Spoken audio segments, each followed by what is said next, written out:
Yo, yo, yo, what's good, everybody? This is Royal Dude Lorenzo in this podcast. This is episode 24. What's good, everybody?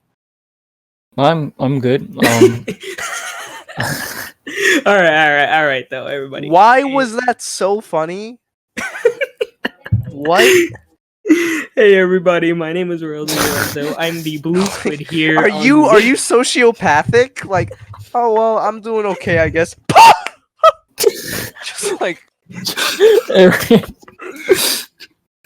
okay. Hey, everybody, my name is Royal Dude. wow, he's broken. Jesus Christ. All right, come on. Okay. All right, hey, everybody. Are you kidding me? Laura, just say who you are. Okay. What an intro.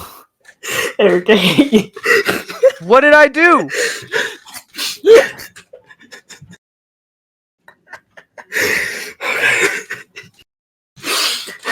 Breathe, Lawrence, breathe. What are you doing?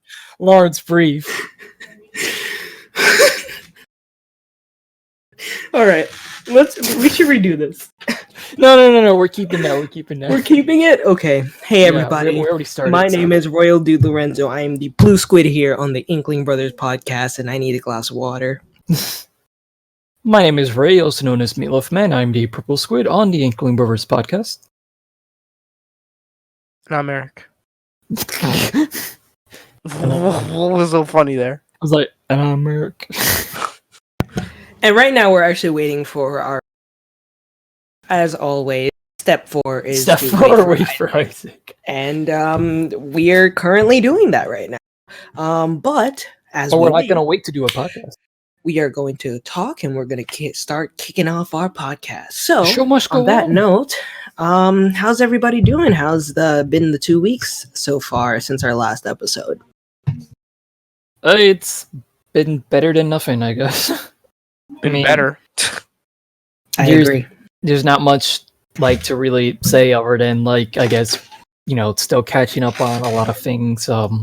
Right. Animal Crossing, as we mentioned before it came out, we picked it up and we started playing it, so that's been taking up a majority of our time. They've been playing it, to be specific. Yeah. Eric will get it I don't soon. have it yet. You will get it soon, yeah. Eric is going to get it soon. I thought you said Eric hates it. I was like, whoa, hold on. I didn't say anything yet. We're starting this again. I didn't say that at all.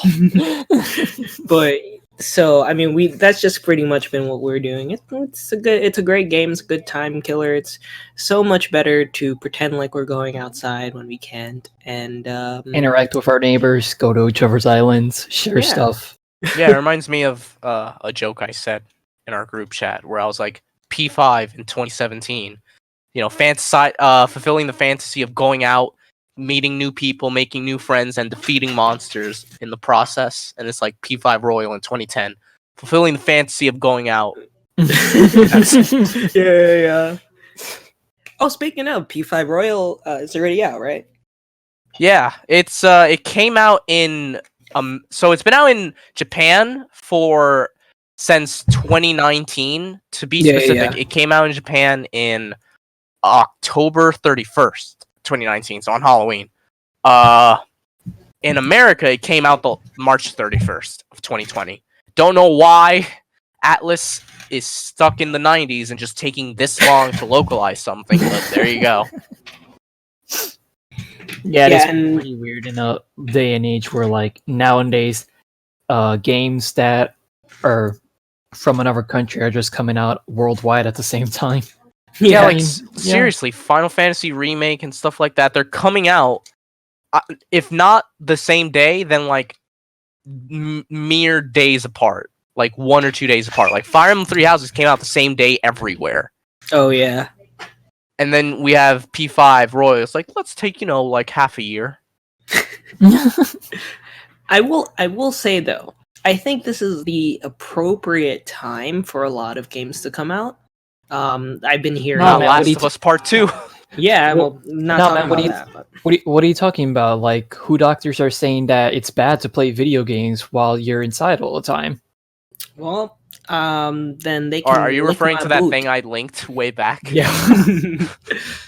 So there was an idiot on like social media who kept on touting like, oh, remember to be like diligent with your video game playing. I understand that you're playing because you're locked inside, but try not to use up too much like internet bandwidth, and then because it really throttles it, and I'm like, that's not Throttles. true. Like even like the most popular video games that are always constantly being played, like League of Legends, barely puts a dent compared to something like Netflix or Hulu. Yeah. So that's not true at all.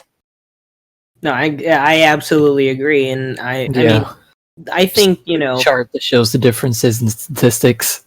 Oh yeah, absolutely. I mean, also like right now, like it's just like this particular time is a perfect time for you to pick up a game that you left a long time ago that's probably sitting on your backlog. A lot of companies are also giving away a lot of free games, so just stick to your Twitter platforms if you have Twitter. Lots of companies are giving away free games. Pick up a game you never played before,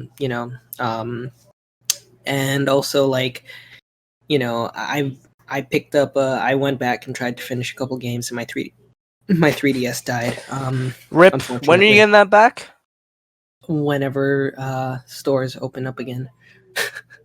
Because is J&L closed? Yeah, Henry dropped it off at J&L, and this was like the weekend that everything closed. Yeah, when you guys were like talking about that, and then like the following days after, like when I saw, J&L will be closing soon, I was like, fuck. Yeah. Rip to the 3DS. I mean, also, like, it's gone too far. Apparently, it's gone too far.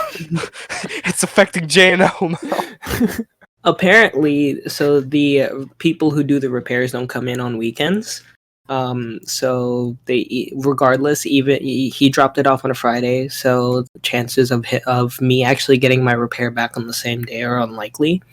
And they were closing on that Sunday, so I was just like, yeah, it's all right. I have my Switch. I'll be okay. I just want my DS to be fixed. Eventually. Yeah. I mean, like that's the part that I like really wanted to make sure was fine. It's just I want it to be fixed. I don't care if it takes however long, whenever the stores open up again, but I just want it to be fixed. Whenever I get the chance to go back to work again, I'll head back into the city and go in and pay for it and get everything ready. And hopefully it'll be done in a couple days and I can get back to game. The one thing I totally like messed up on is I accidentally left my copy of Zero Time Dilemma inside of my 3DS when I gave it up. Rip. Jesus. I mean, I don't think that they will keep it. I think they'll just give it right back to me. Yo, free game dilemma. Free game. Yeah, sir. I'm calling because my copy of Zero Time Dilemma that I included with my 3DS when I sent it off for repair isn't here with the 3DS fixed now. I don't know what you're talking about.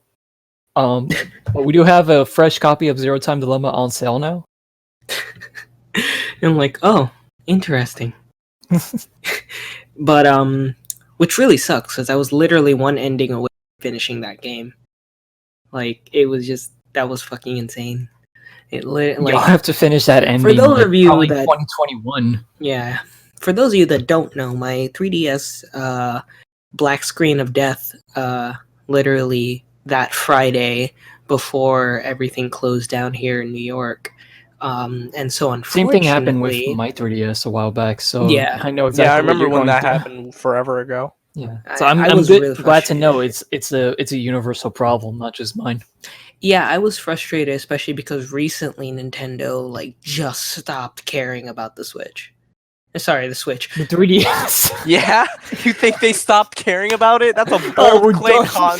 Let's see if it pays off. Jesus Christ. Switch is doing super successful. Alright, we don't care anymore.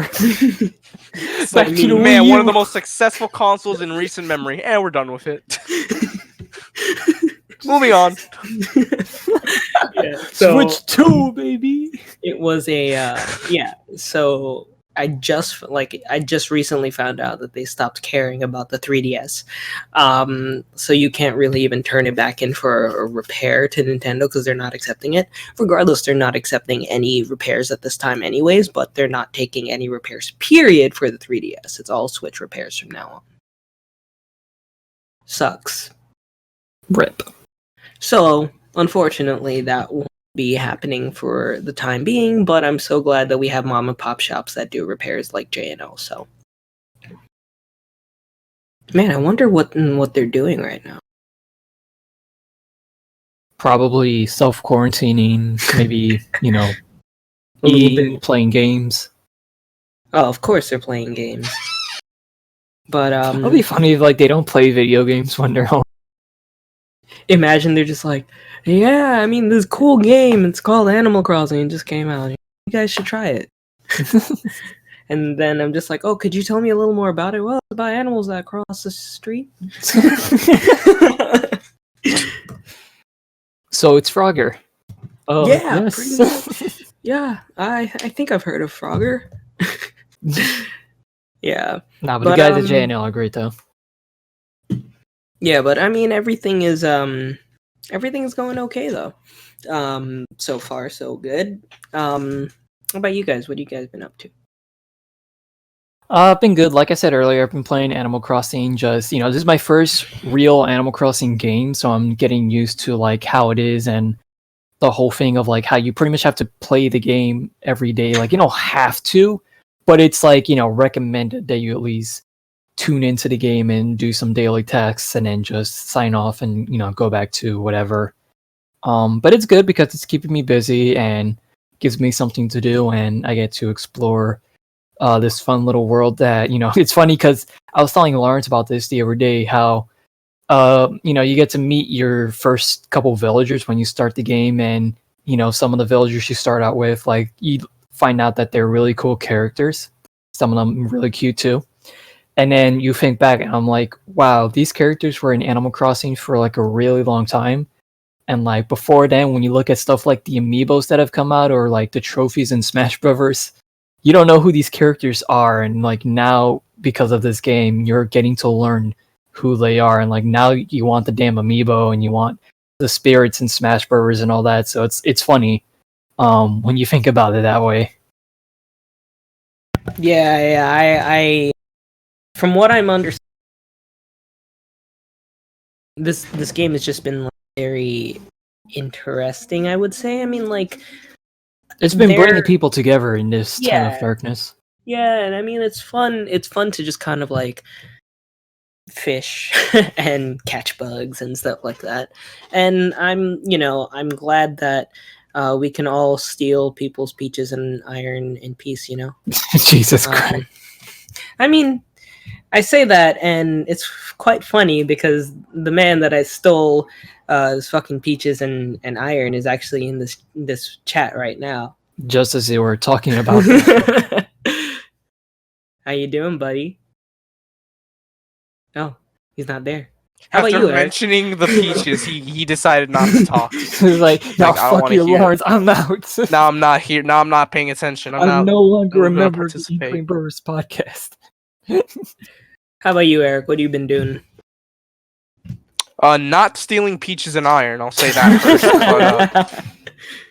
But I've been okay. Right now I'm primarily just gonna try and get myself prepared for my midterm on Monday because, unlike most other, well, I don't know if I want to say most other, but a lot of other professors are doing take home except for this one. She and my professor insists on having it be in class, which is kind of annoying considering everyone's under a high degree of stress already from what's going on in the world. So I don't know, the whole like needing to make it like regular school as much as possible is just unnecessary and tedious, but that's just me. So I'm just trying to get prepared for that at the moment. But besides that, the past 2 weeks I haven't done too much. I guess the big thing, I don't have Animal Crossing yet, so I haven't played that, but the last big thing I finished playing was the first Lost Belt for Fate Go came out, which is basically the first chapter of the second arc of the game, recently came out, which takes place in Russia. And I finished that, and that was pretty cool. I really liked it a lot. I kind of went crazy explaining what happened to it with Lawrence, just because I like talking about it with him specifically, since he is a history major. So I want to see like what he thinks of like Fate's twists on certain historical figures and settings and all that. But yeah, that's all I've been up to lately. That's cool. Yeah, it seems that each of us are just, using the time to catch up on games and just get into experiences we've never really had before. So, I mean, it's good. Like, again, like as we said last episode, it's a very tough time right now, with everything that's going on in the world. Like every day we're just waking up wondering like, oh, what are we going to learn today in the news and all that? What's the progress on everything that's been happening? But it's good that in this time of darkness that, we're seeing people coming together and just trying to bring each other through all the stress and everything. So, it's good that even though this thing is keeping us apart from each other, it's still bringing us all together stronger than before. Yeah, absolutely. I mean, it brought this podcast back to life.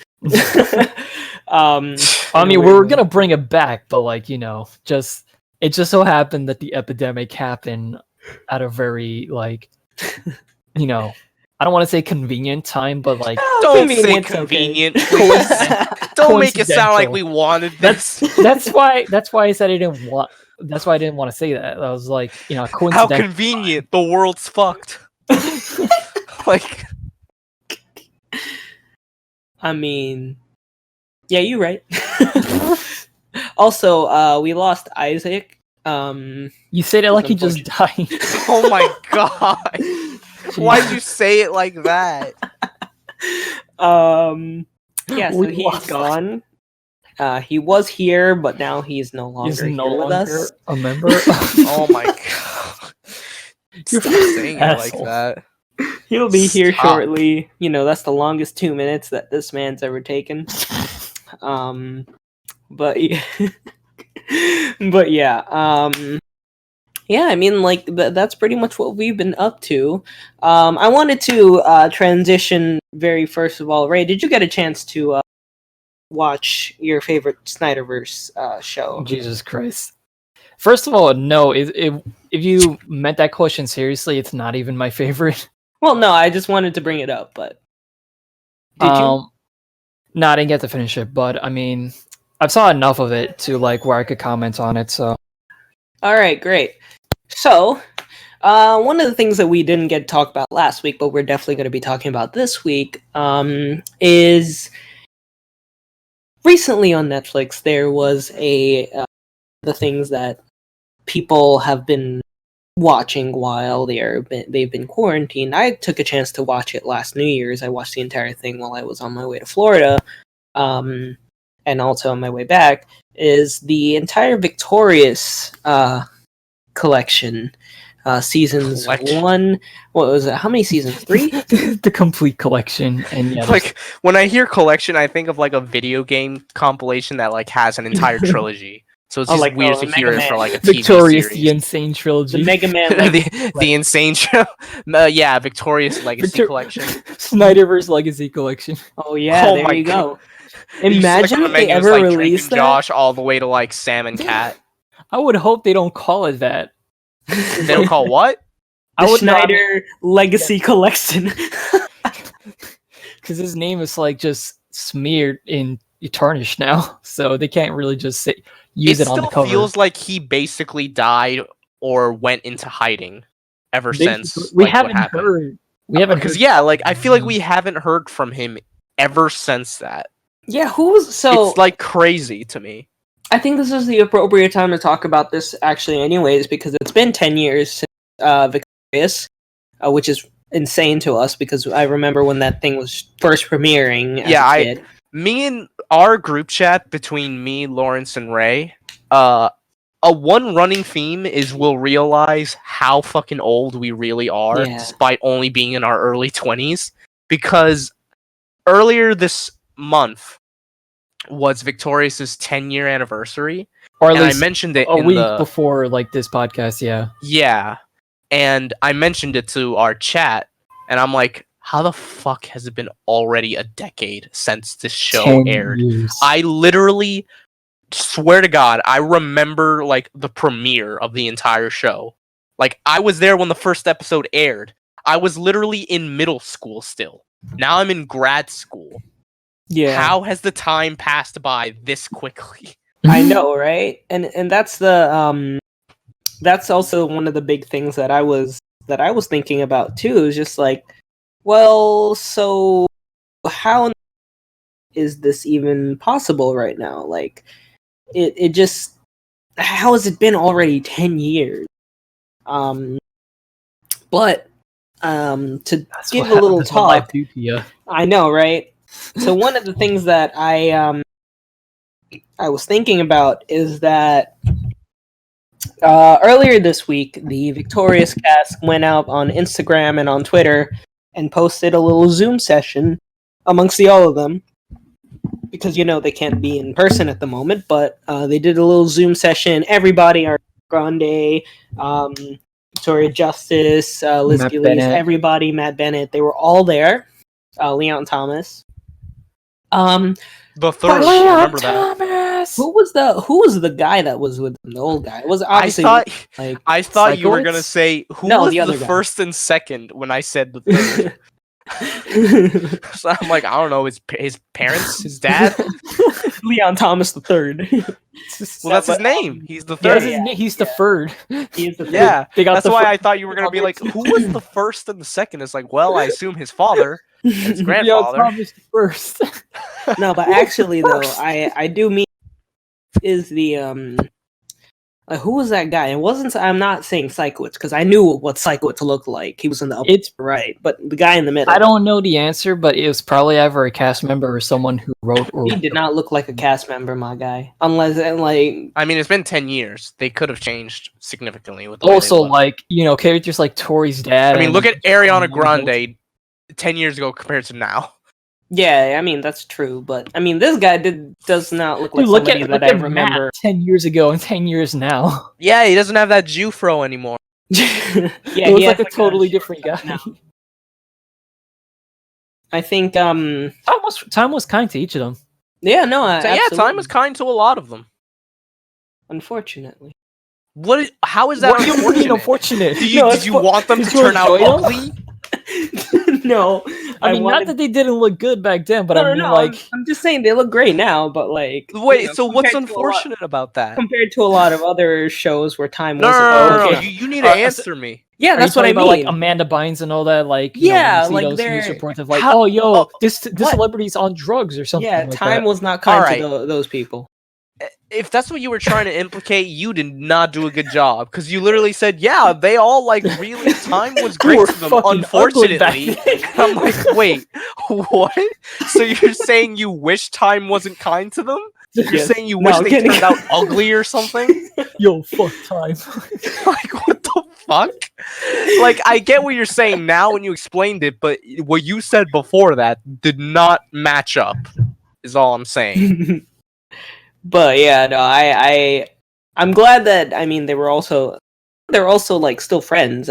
Yeah, it seemed that way. I mean, I know that like Victoria Justice and Ariana Grande had a bit of a feud at some point, but it looks like that's all in the past at this point. Yeah. I would hope they're all still like fairly close. I mean, for all we know, they recorded that like 2-minute video and then they all logged off after that. It's like, all right, bye, bitch. Like, it's like, Matt, you still owe me $20, you fuck, and then he just logs off. He just leaves. Just leaves. I mean, I know that like apparently. Yo, how's that solo album coming, Leon Thomas? Fuck off. Talking Daniela. God. But I mean, I know that Ariana Grande, Matt Bennett, and Liz Gillies are actually fairly close. Like, apparently the three of them are still really good friends to this day. I mean, didn't the two of them visit like Ariana's concert like a few months ago? Yeah. And I think they frequently still go to her concerts when they're in the area. Well, I'm talking about the one where they sang Victoria's songs. Yeah. It was all over like social media. There was like an Instagram post, and then they tagged like everybody. It was like, "Yo, Victoria Justice, we miss you." Oh yeah, they did. Matt Bennett did. I think you're swell on stage. Yeah. Yeah, I think you're swell. You know, that's all I'm gonna say. And then also, I still sang more than Average Oya did in Chorus, though. With that. I love the snicker at first, the pause, and then he started dying. I heard the joke at first, and then like I re-understood what you said, and I had to laugh again. That was too. Amazing. Wait, what? I was like, damn, dude. I mean, it's not a diss. I was just stating a fact. I'm not saying. I know, like awful. it's not wrong, but it's fine. Beautiful is all I see. All right, that's all. That's all I allowed in my contract. It had to be. Now my contract is fulfilled. Oh my god! It's so not even on the album. Yeah, you guys mentioned that to me. That version, like his part in that song, isn't even cut in the off. album version. It's just cut off. Well, because I told you guys, at least this is where I read what I read on the internet, and everyone knows that everything on the internet is true. So I'm gonna assume this is true, obviously. But I read that like apparently he wasn't comfortable with singing really, so he literally like asked if it was possible for his character Beck to remain for the most part an actor, like. Going to that school just for acting, not really for singing, which is why he only really sang in that one song and in that iCarly crossover. Yeah, I was gonna say something similar happened with the I Party with Victorious when that song that they sang at the end, the collab song with their theme song. With their theme songs. Yeah, when they released that on an album, all of the other cast voices except for like Victoria and Miranda, they were all cut out from the album version for some reason. Are you serious? Yeah, like I remember this initially like listening to the album version, and I was like, bro, like where's all the other cast members? It would have been so cool to like buy the official version with everyone, because there's versions online that you can hear where you hear all the cast members singing it, and I'm like, yeah, this is the definitive version for me because it's everyone coming together to sing their theme song, and it sounds really good. But when you listen to the one where it's just those two, like. It doesn't sound bad, but it's not the same in comparison because that was a monumental, iconic moment in that special. Go ahead. Yeah, Keenan also sang that one part. Yeah, didn't he come in as like a cameo, for like a really quick cameo to sing one line, and then he left. For the song, yeah. He's like, "I'm telling you just how I feel," and then he runs away to go find the panda. He leaves the door. He doesn't even show up at the end. It's a panda, right? Oh yeah, the panda. Which, fun fact, contrary to what people like to believe, which I'm pretty sure everyone did, no, Kel is not in the panda suit. It was so it was obviously it's a unimportant actor who's playing it in the special, Jesus, Ray, that's harsh. no, but like listen. So like you're not important. I'm saying that in the sense that it's not a cast member in the suit, but in this behind the scenes documentary, they made it out to be Tebow from iCarly, who was in the panda suit, which you don't learn in the special. You only learn through that like behind the scenes footage. It's like, Tebow, it's you. Yeah. Speaking of my favorite, I actually talk about this. What is your favorite song from all of, like, pretty much all of the, or rather, do you guys have a lot of favorites? Because if you do, we could do this top 3 from style. Victorious or the Snyder Yeah, Bros? well, Victorious.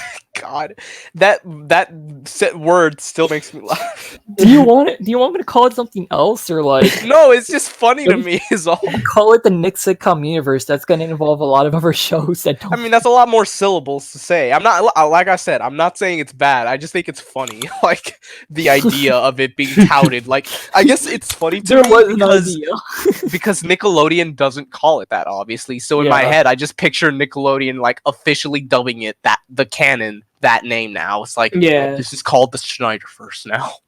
Yeah, I only call it that because that's what it's called on TV tropes. Is it really? Yeah, that's what it's called. So do you guys have? I don't know if that's what they use on the page, but they do refer to it as that on there. Do you guys have multiple likes, or do you just? Would you be able to narrow it down to like a top 3? Yeah. Sure. Okay. Yo, Give It Up is a bop. Bop to the top. Slip inside and ride that river. I'm talking about. Is that not the same show? Okay. Oh no, I was referring to Lawrence, but like I was talking about the song that Ariana and sung together in that one. Give it up. The one for me, this is kind of weird, but one of the songs that I always all the time is Broken Glass.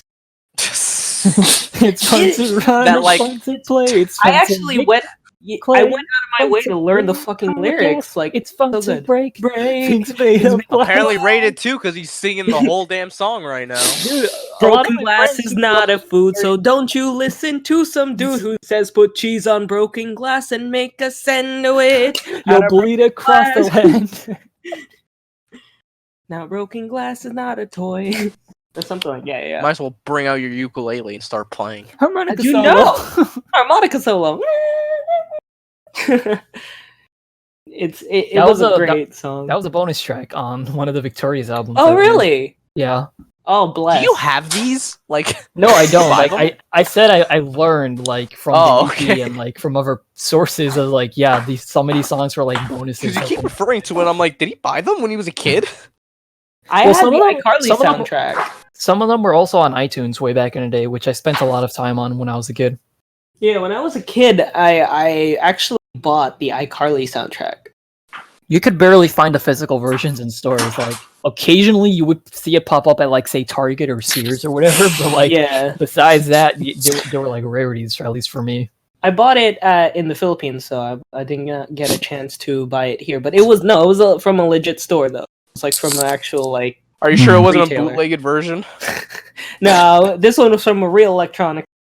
But there were a lot of, like, the bootleg versions of this, though, in the Philippines. People apparently really love to bootleg the Snyderverse there.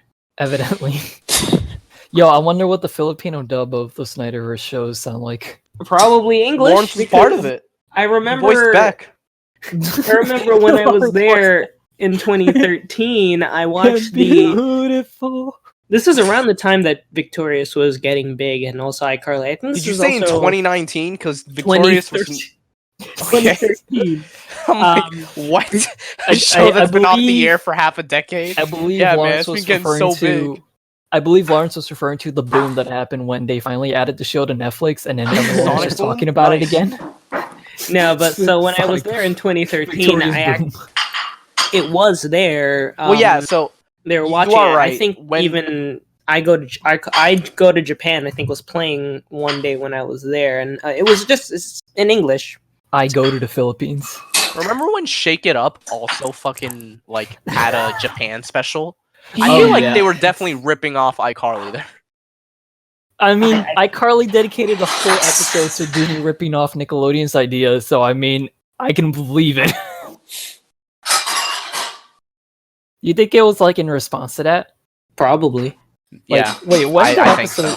Think so. I'm gonna do research. I'm gonna find out about this. You're gonna find out when each episode aired? Yes, I'm gonna actually do that. Okay. Isaac, are you building a house? No. All right, everybody. Red Squid's here. Isaac, introduce yourself. I've been here for a while, man. You guys just noticed? No, we've noticed. Just you didn't say anything. I was waiting for you guys to finish. I didn't want to interrupt. Go ahead.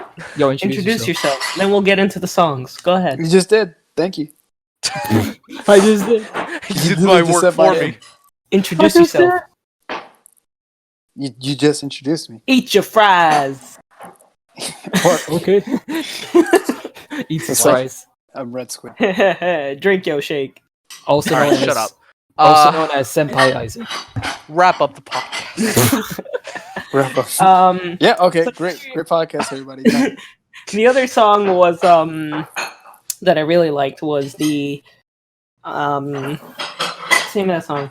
So tell me that you love me. That one. I think it's called "Tell Me That You Love Me." Okay, great. Idiot. Oh, yeah. You know what song I really like from the series though? That one song that Andre was singing when they were dressed up as the Diddly Box. Right, and then right, yeah. He was like, "You really like that version?" No, not when they were dressed up as that. I was talking about the episode when they dressed up. I was like, "Wow, Ray, really? You're listening to songs that should be like listening to 6-year-olds?" Finish. I was saying like when Andre was like, "Yo, fuck this song." He didn't land that. That's exactly what he said in the episode, by the way. The rating for the show went up significantly there. Yeah, they had to air that episode on Nick at Night like at 2 a.m. That was a really. I like the obviously regular version of that song. You know. You like the eating version? The regular version. The regular version is the eating version. That was the first version, which is the regular one. Reinvented it into Song to You. Yeah, Song to You. But like, that's the one. Is it when the regular version signify like the first version, which is the food one? Nah, it's the one that's globally produced or not produced, globally circulated.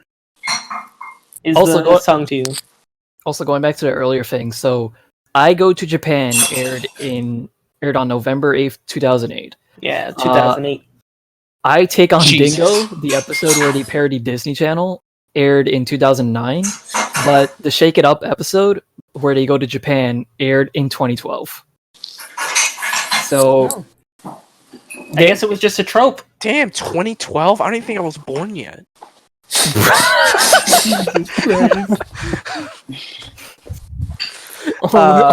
Only 2012 kids remember. Oh my god. In 2012 I was 16. Yeah. Yeah, we were like 14, 15, 16. Yeah, we were in high school. Alright, we were not 14. No, we were like 16 or 15. I mean, that's why we were 14, 15, 16. 14, Ray? When were you born? I mean, Lawrence is like a year before us, so... Yeah, oh, okay, fine. Fair. Yeah. I admit I was wrong. But, I think for me, my third song... You just said your third! No, that was Ray's.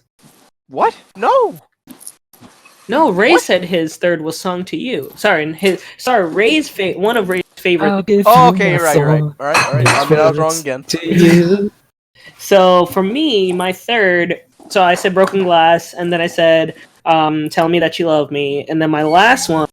I mean, it depends on the mood I'm in. But I say Best Friend's Brother is really good. And there's Made It in America one. That one was a good one too. A lot of the Victoria songs. These are Victoria songs? Yeah. Yeah, because these guys wanted to talk about Victorious because the 10-year anniversary of the show happened like 2 weeks ago. Or a week ago, I anything? Oh, I didn't even notice, to be honest. Victorious was not that... It wasn't really memorable, at least for me. I remember the ending of it wasn't. I don't even remember because it didn't really happen. To be honest, there was no ending. Most of it. All I remember was that Ariana Grande was on the show, and then she became the only person relevant after the show ended. Not even the main character. Because Victoria Justice. Everybody they were like, "Wow, you're like Kat should sing more," and then Kat sang more, and then they're like, "Wow, she should become an independent artist," and she became an independent artist. And now that's not even what I was saying. I just damn, is that how it works? Just say it and then it'll happen. So can we be like, damn, Ariana Grande should be my wife? Boom, it just happens. Is that what people were doing? 20 years from now. I mean, more like Eric. the character for Ariana Grande, like the actor for Kat. She wasn't even the main character, and she became more popular, more relevant than the main character did. She had a better singing voice. Isaac, it's ma'am, actress. Yeah, it's ma'am. but yeah. I think also the third song is that infamous, like it's tends to switch around, but I think one of the ones that also gets a special place in my heart is the one we were making fun of earlier. And beautiful. Why is that infamous? It's not really intimate that we just started making fun of it. Like whenever we talked about Victorious, like in real life conversations, we would bring up how Beck, even Josie, surprisingly, this is a recurring topic. Rarely ever sings or is like, I guess more talented than any of the other characters, or is just as talented, like at least on screen. Like he just exists to be Jade's boyfriend, at least from the conclusion that we made. Yeah, but those are my favorites. But what about you guys? What about you? What's Well, Ray your already favorite? said his number 3.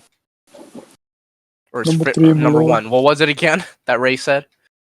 It's on to you. Number 3, my lord. What the fuck was that? Was thought that it like sounded your like you were- remix version of it? It Mixtape? sounded like you were singing a Wiggle song. The Wiggles presents Victorious. Sorry. In the Wiggles world. God, The Wiggles World Tour. feels so old. Mashed potatoes, mashed Real. potatoes. All right. Fruit salad. Fruit I'm salad. learning Lawrence knows Yum, Wiggles yum. lore better than anyone now. I used to watch the Wiggles when I was younger so much. I'm not gonna lie, I barely watched the Wiggles. I for the most part, I just know they existed. I think it's because as a Existed, kid, I was like, I forget want to that watch shit- cartoons more. They I would forgot that change the shit was in cast the so 90s. often. Was Oh that my- in the 90s? Because I remember seeing it as Like, a kid every late- once in a while. Late 90s, early 2000s it was. Yeah. But it was Then that makes existent sense, in like, the 90s. They would change the cast for that show so often that it was Did they? Even- I didn't notice. It wasn't noticeable for me. for me. It was Yeah, I didn't noticeable. notice. And I was just Yeah, like, because freaking Lore Master Wiggler over here. every time I would like watch a new episode a year or so after they would bring it back. I'm just like, yo, who's that guy that's playing Anthony? And it just be a different. Carlos. Oh yeah, Big Time Rush. Just thinking about Big Time Rush. Just No. all right, Ray. What are your other two favorites? I think it was like, so it's Song to You, it's Give It Up, and also you know what, that song you said earlier with so tell me that you love me. Yeah, that Hey. one. That was a really good cap off to that That was a episode. great one. Yeah, it was really great. I mean, because it sounds like that song sounds so much radio at that time too. Like, It was on the radio? Really? no, I'm saying it's like it It sounds sounds- like something yeah. you would Oh. hear, like something from like Michael Bublé or something like that. Like that's something. Oh man. I love me some of that. Michael Bublé, whatever his name is. Show me, look what we found. Yeah, I mean, it was just like it had such great cafe vibes. That it really- Also, it's like a duet between Tori and Andre, which are always some in the series. There were a Yeah. lot of duets between them. Well, I mean, there's some of the good songs though. yeah. I'm just saying was there was a lot. There was also that There was a that lot, one. Ray. I was just thinking about that weird episode at the end, but I guess we'll talk about that later. Eric, your turn. Go ahead. All right. Number 3, I'd probably put Wrapped in Black from Sonic Rush. I think, Hideki Nakanuma's contribution to Victorious is great. Live and learn. No. Wait, what? I was listening to Sonic that song songs? earlier today, so it was just on my mind.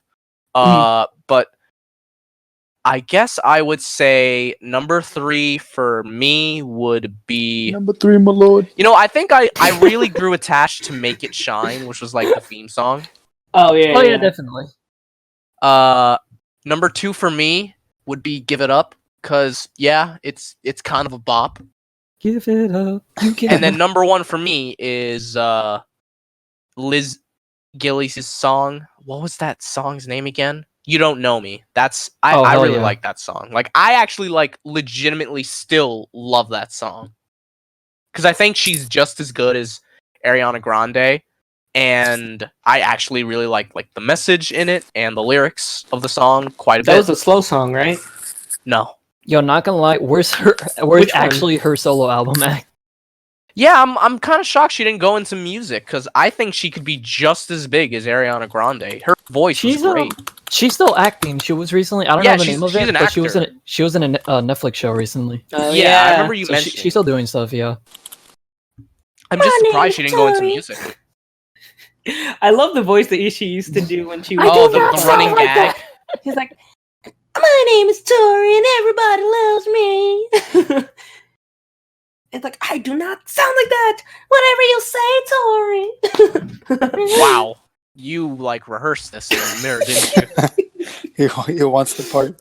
Dan, give him the Well, part. actually, I mean, to be fair, it's on Netflix If right a Victorious now. So it's reboot still, happens, it's like, Lawrence is auditioning for Lawrence Tori part. and Jade. but to be fair, Eric, like the show's on Netflix right now, so it's still fresh in his head. I'm trying to remember the It's not like he's recalling it from like 10 years ago. Which song was that? Sean? Where did it? Which song was it? The one that Which you? one? The last one. The last one.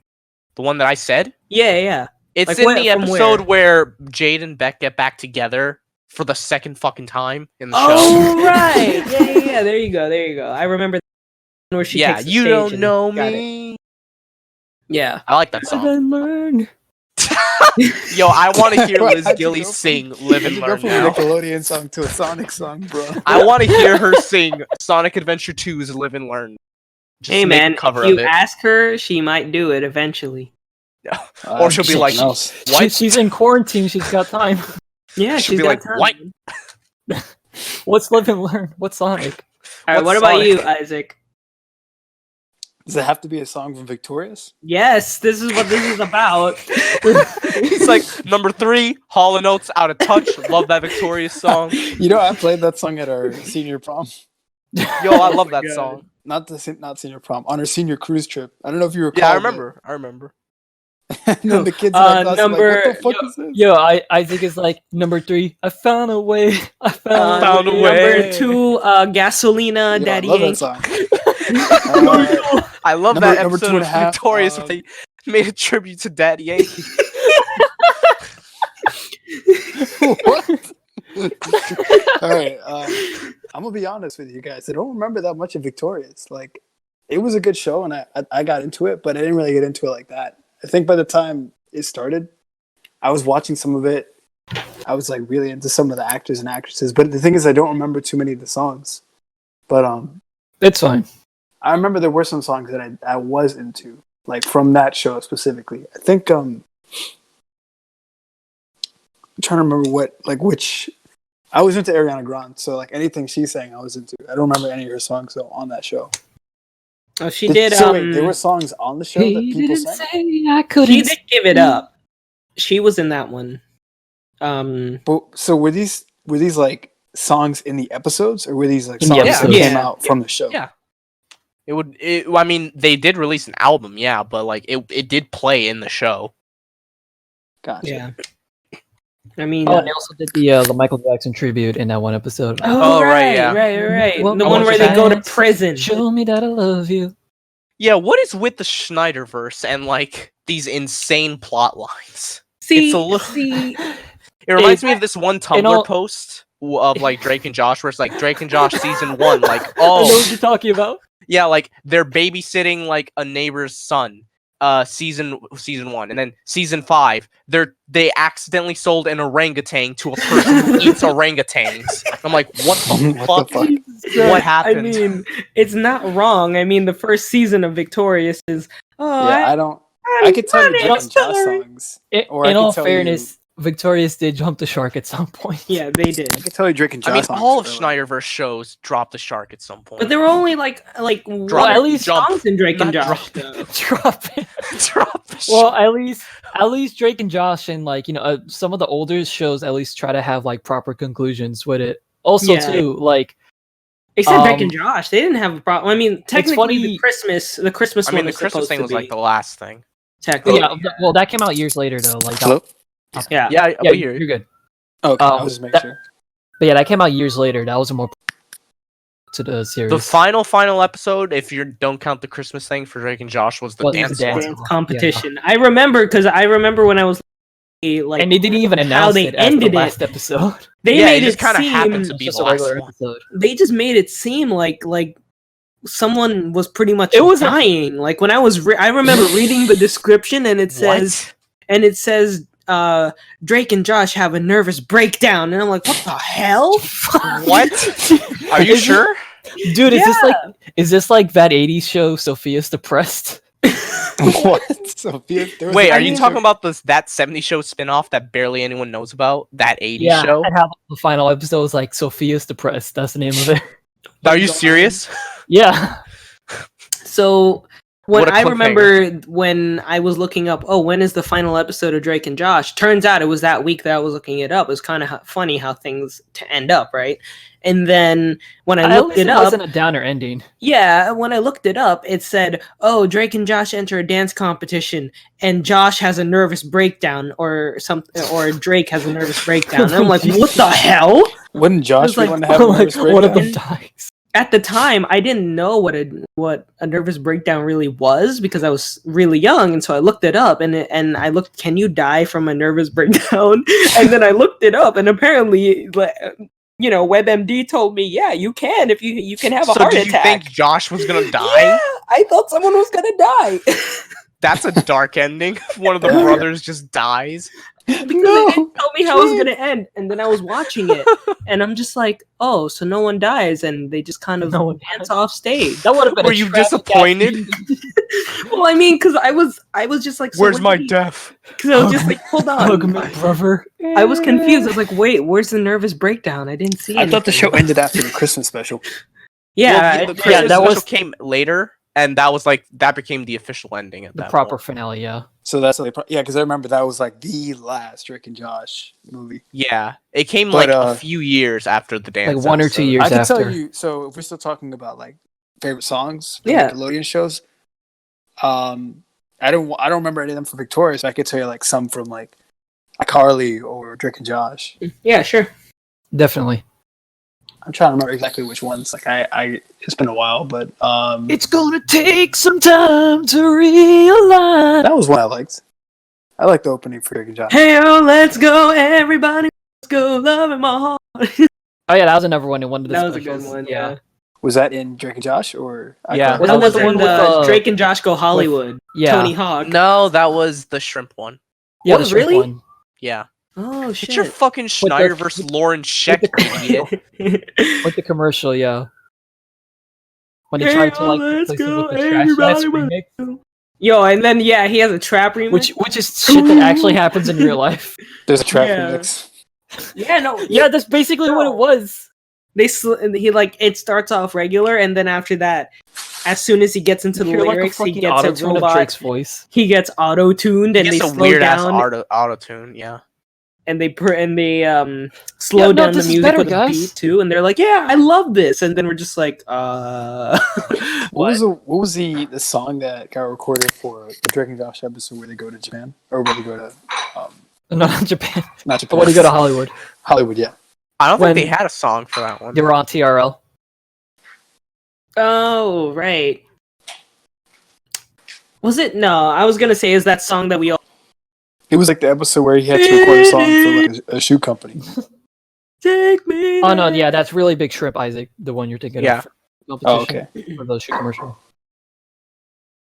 Oh, okay. Yeah. Yeah, I don't remember exactly, but that's fine. It's been forever, so I still love that. I remember Caesar used to love Big Time Rush. Yeah. Yeah, Big Time Rush was good, actually. Can't go wrong. There were some songs in there that were pretty banging. Yeah. I remember this wasn't Schneiderverse, but Crazy Car. Crazy Car.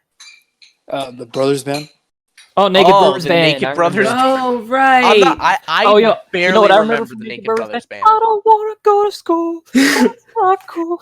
I remember the Naked Brothers Band was Long Distance Relationships. Okay, that one where they're like. I literally don't remember a thing about Naked Brothers Band. I honestly don't think I really liked it as a kid. I wasn't a fan, but like there was a few songs that were funny to me. This is off topic and not even like a musical show, but you guys remember the Brothers Garcia on Nickelodeon? I didn't. I faintly remember that show. Was that like around the same time as? Was that like a sitcom? Yeah, it was like early 2000s. I'm gonna look this up. I don't remember this. I remember that show. Brothers Garcia. The Brothers Garcia. Oh shit! Yeah, I don't remember this. I remember it being a show. I didn't watch it though. Well, I would assume it is a show, yeah. I would assume so. You guys remember? Like, I remember it was on the network. I just never watched it. Yeah. That's what I mean. Like whenever it came on, I was like, yeah, I don't want to watch this. You guys remember that one really song old that one. showed Yeah, up? I'm looking at like the pictures of the cast. I did not see this. I never saw it. Yeah, I've never seen these people in my life. You guys, Wow. Why are you gonna say it like that? I mean, Say it so You probably never weirdly. saw it. I've literally never seen these people in my Oh wait, life. John Alright, so Leguizamo was my in. top 3 songs has to be like, I can't remember all the iCarly songs, but the iCarly theme song, the So the wake song- up the members of my yeah, nation. that was a good one. Yeah.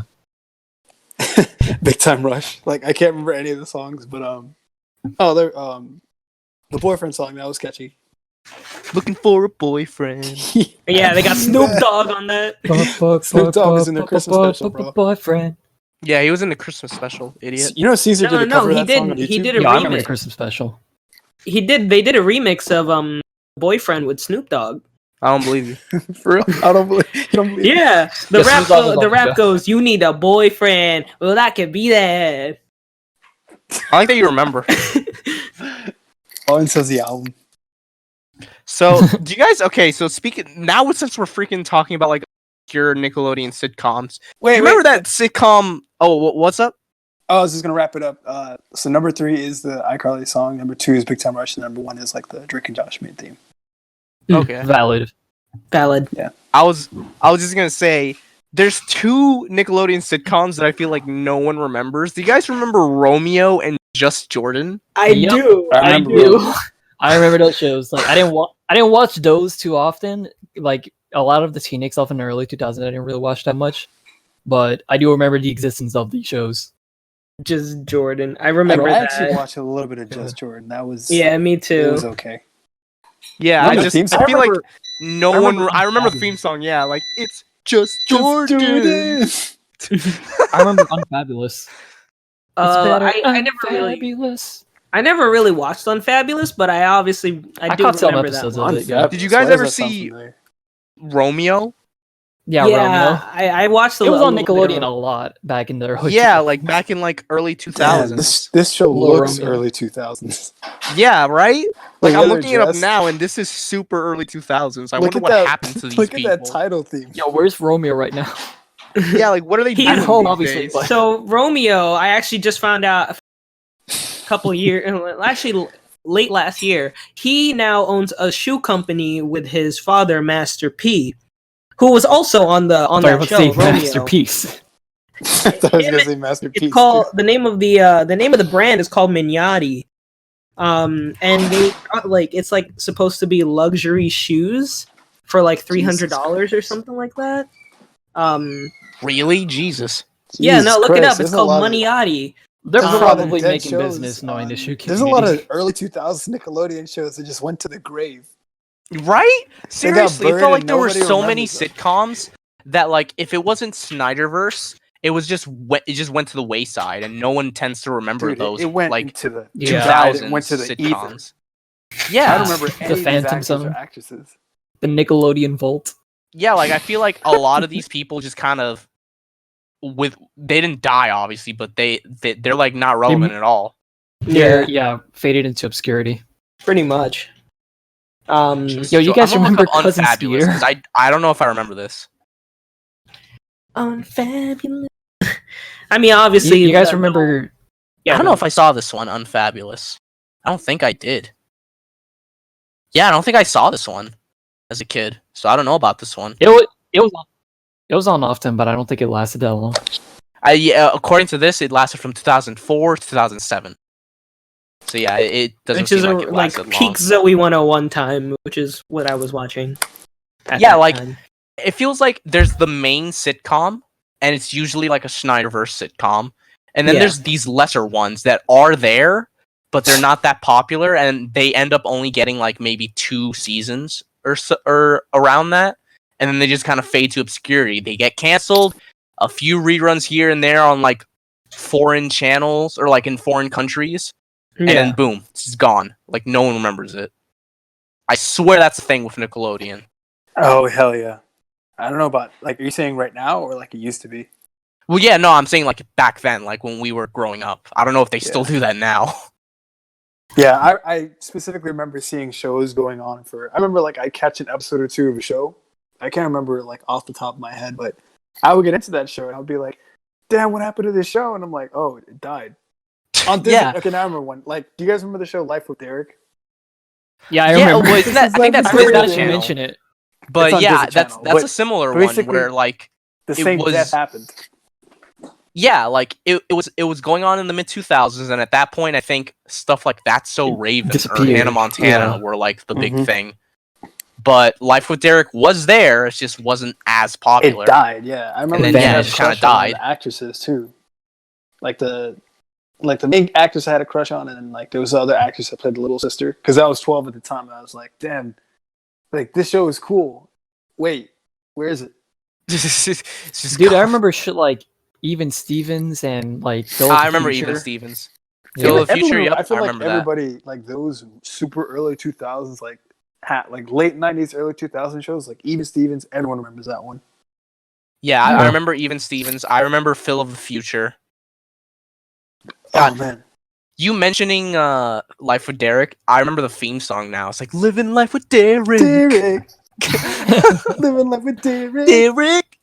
Living life with Derek. It's funny how you just have to say the name of the show, and I'm like, oh, I remember this exists again after like 20 years. Yeah, right. It's weird. That feeling is so weird when you're like, oh, right, that thing did exist, and I did experience it. Okay, so one Nickelodeon show that I could not get into for the life of me. It was on the network, but it wasn't on the T-Nick block. Degrassi. Oh, I hate Degrassi. Yeah, that's a long-running teen sitcom carried over by different networks. That was It ended up on Nickelodeon at the end at some point. Yeah, that you guys remember that at the end? Yeah, isn't Degrassi a Canadian drama show at that? Canadian produced. I remember if you watch some of my earliest videos, see it on the TV in the background at my friend Ramon's house. That's how old the show is. Like 2008-ish, it was still airing on Nickelodeon. But in 2008, it had already been around for a while because that's how Drake got his like break into TV. Yeah, he was on Degrassi. He was in yeah. I thought you were talking about Drake Bell for a second, but yeah, Drake the rapper. Not Degrassi. Yeah, I remember Degrassi. Yeah, now he's here. I never actually watched any of Degrassi. I didn't like it. Yeah, I mean, it was always on Teen Nick, so I was just like, at the time, I was still watching SpongeBob and stuff like that, so I was like, oh no, I'm not going to get close to Teen Nick. Apparently, according to this thing I'm looking up, apparently this show has been going on since like the 70s. Degrassi? Let me see. It's like I said, that's a legacy show that it's still continuing. Like it's kind of like a novella, but it's not really a novella. But like so every year, like the cast changes out because it's like a school and in a neighborhood. So the cast like changes out with like the school years every season and such. Yeah, because I remember Degrassi being like set in high school and all that, but unless I'm reading this wrong on Wikipedia, the first Degrassi show was The Kids of Degrassi Street, which was in 1979 to 86. Yeah, that's how it was early on. That's crazy to me. I thought that show was like happening as we grew up, not that earlier. Hey, Dad, you remember Degrassi? Oh boy, do I! Wow, this is we're remembering two different Degrassis. Oh, and now it's canceled. Apparently, it actually ended. Yeah, they said it was canceled after 14. Then they made a new show called Degrassi Next Class, which was also canceled last year. The Next Generation class is canceled. I like that subtitle. The Next Generation. Like, goddamn, really? They're pulling a Star Trek. Jeez. Okay, so the Next Generation was definitely the one that we saw on like Nick and stuff, because this one was from 2001 to like 2015. That's a lot of Degrassi, bro. Like, I didn't know how big this franchise was. Yeah, me neither. I remember so many people in my like middle school. Yeah, this is stuff you in early high school. They were like, "Yo, you gonna watch that next episode of Degrassi?" And I'm like, "What?" Yeah, dog. And I'm like, I've never watched that. It's like alongside Jersey Shore and occasionally iCarly, they were watching Degrassi. And I'm like, that is such a big I'm jump. not gonna lie, I didn't know anyone who was watching Degrassi. I never met someone who was like, "Yo, Degrassi, that's my shit right there." I knew people. Yeah, me too. I didn't. Definitely. I did. I Yeah, knew there was no a kid one. in my 8th grade class that he was into it, and a lot of guys were too because of Drake. Can you imagine like getting into the Because show of now? Drake. That's a lot of episodes to watch. There are Fuck. 387, and that's only for next gen. I For the think true fans. there are 42 episodes of Junior High. There is a 90-minute film for Degrassi High. The Kids of Degrassi Street had 26 episodes, so about 400 episodes, I would say. Yeah, can you imagine like, all right, yo, I'm gonna binge watch Degrassi. Hey Watch man, the whole we got franchise a lot of now. time right now. I forgot Next Class. Next Class had 40 episodes. Yeah, next class was like the most recent one. Japan, I can't believe it was canceled. Alright, Oh shit, it came out on I w- Netflix. Hold on. Yeah, it was a Netflix show actually. Wow. It's Alright, set in everyone the move on to your Degrassi next universe as it's posted. I mean, obviously it's a Canadian show. I will say there is actually a Canadian show that I'm watching now that I can't wait. The thing is, obviously, I can't access local channels up in Canada. But You still have the Bronx in Canada. but it's called Kim's Convenience. It's on Netflix. It's actually really good. I actually really it's really fun. It's like, you know, about a Korean family that lives in Canada. Yeah, and they own a convenience store, and it just has all of these like Korean stereotypes that are, you know, obviously they play along with it. But it's actually like really funny. I think they're on their 4th season right now. In fact, the guy who's going to play Shang-Chi in the next Marvel movie, he I is thought you were gonna say Shang Tsung. Mortal Kombat. Oh my god, that I was about is to some take a dark resume Your joke. there. soul is mine. I was in this Canadian teen drama, and then I was in this bloody R-rated video game. Yeah, so you could kill me in the game. the guy That's the name of the last episode. Shang-Chi in the next Marvel movies. He's actually he is in Kim's Convenience.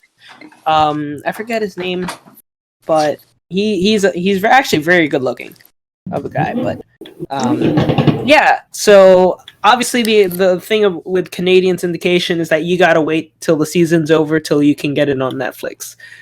So, which is unfortunate. I mean, I'm sure you can find a place online or something like that so you can watch Canadian television while, like, whenever the episode I mean, there's airs. always a way. Yeah, there's always a way nowadays. So, but, you know, it's just, I would have liked it if I could see It's it. funny on that my it's TV. CBC, like BBC for Great Britain. Oh, yeah, like, yeah. Yeah, It was CBC, it's a like CBC. Canadian Broadcasting. Yeah. BBC, the channel. Why isn't CBC a channel then over here? Canadian Bro. shows. Yeah, you know, I'm CBC really, not a like, I feel like I would enjoy here. They have a lot of really good content on the CBC. Besides Kim's Convenience. I mean, there's actually, like, really good shows on there. I think they have a Canadian Doctor Who. I'm kidding. I really don't think they do. Canadian Doctor Who. Yeah, right. What the hell would that be like? Hey, man, you never know. Canadian Doctor Who. So, What would the TARDIS be like in Canadian form? it's a phone booth that Wow, apologizes. I looked up this Kim's Convenience show that he's talking about. thought The you were first episode is thinking literally about called Canadian Gay Doctor Who. Discount. I was like, whoa, what is the show about? Oh, yeah. So I remember that episode pretty much because, like I said, it's about like a lot of like Korean stereotypes that the older Wait, generation. is there a gay Korean stereotype? Well, it's that they don't really because they just moved essentially here, right? They immigrated here. They don't really understand like a lot of the things that happen. So they just find out that it's like Pride Day or Pride Week or Pride Month. Yeah, it's one of those. Oh. Right, and the like I said, the family owns a convenience store, and so he's like, maybe if I do some sort of like discount, that we can sell more, and maybe people will come to the store and they'll spend more money. and then he's like, but I should only give it to the gay people. And then every time somebody comes in, he's just like, oh, he's like, are you gay? He's like, I give you discount. It's actually really funny. Like it's, and then they're just like, what are you doing? And like the family's just like, what are you doing? It's like, I give discount to gay people. And then the family's like, you can't do that. and so it's like, it's actually really fun. Like I enjoyed it because it's like, this is so wrong, but actually, let's move really to Canada and freaking just binge watch Kim's Convenience, then. I've Shang Tsung. He's part of the show now. Yeah, I mean, but everyone, he could transform into people. It talks about a lot of things, just like, growing up in an Asian household. It does deal with a lot of those sorts of themes, and like I think it has the right balance of like dealing with stereotypes and still sending a message at the same time, because it's like, yeah, it's funny that we show like this side of like Koreans or Asians in general where they don't really know that they're being like they're being problematic in what they say.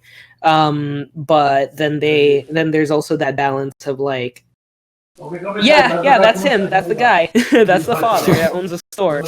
And then there's that balance of like, yeah, but also we're just trying to send a message out that this is actually what Asian culture is like in a lot of places. And so it's quite interesting. I really enjoy it, and I'm looking forward to the next season with the materials. So if you guys have a chance, I mean, it's on Netflix. You got time, go watch it. It's fun. No. No. But it does sound fun though. Back to Victorious. So no, I'm not done yet. Oh, go ahead. No, I'm done now. So back to Victorious. Well, I'll be honest. I thought I was gonna say something else, but I slipped my mind. Oh, okay. I guess I was gonna say Degrassi. Like that's one show that's one show that like kind of like confused me, because as a kid, like I remember it would come on. It would come on Nickelodeon sometimes, right before going to Team Nick. Yeah. So it was always kind of weird, like to me, like watching SpongeBob, and then a few hours later, I could be watching a show about like transphobia, and I'm like, Jesus Christ. Yeah, I know. What happened? That's why I just stopped turning on Teen Nick for a really long time. I'll watch my Drake and Josh at like 11 o'clock, and then after that, as soon as Degrassi turns on, switching channels. But nah, like you want to talk about obscure as hell Nickelodeon like live action shows? Do you remember House of Anubis? Yes. Oh my god, yes, I do. I never watched. I never watched it because it looked dull as fuck. Yeah, exactly. The show has 190 episodes, apparently. Fuck. I'm like, Isn't what? It like, it's from a different country, right? I think it's like from Belgium. From the Dutch or something, I think. Yeah, I remember this, and it gave me town. I remember like commercials about it, but I never watched it because I just honestly wasn't interested in it. It looked like a telenovela. In fact, it probably was. Like you probably had to start from episode 1 to Wait, which show is this? House of Anubis. On Nickelodeon? Yeah. Do you remember this? That's like a really old show, right?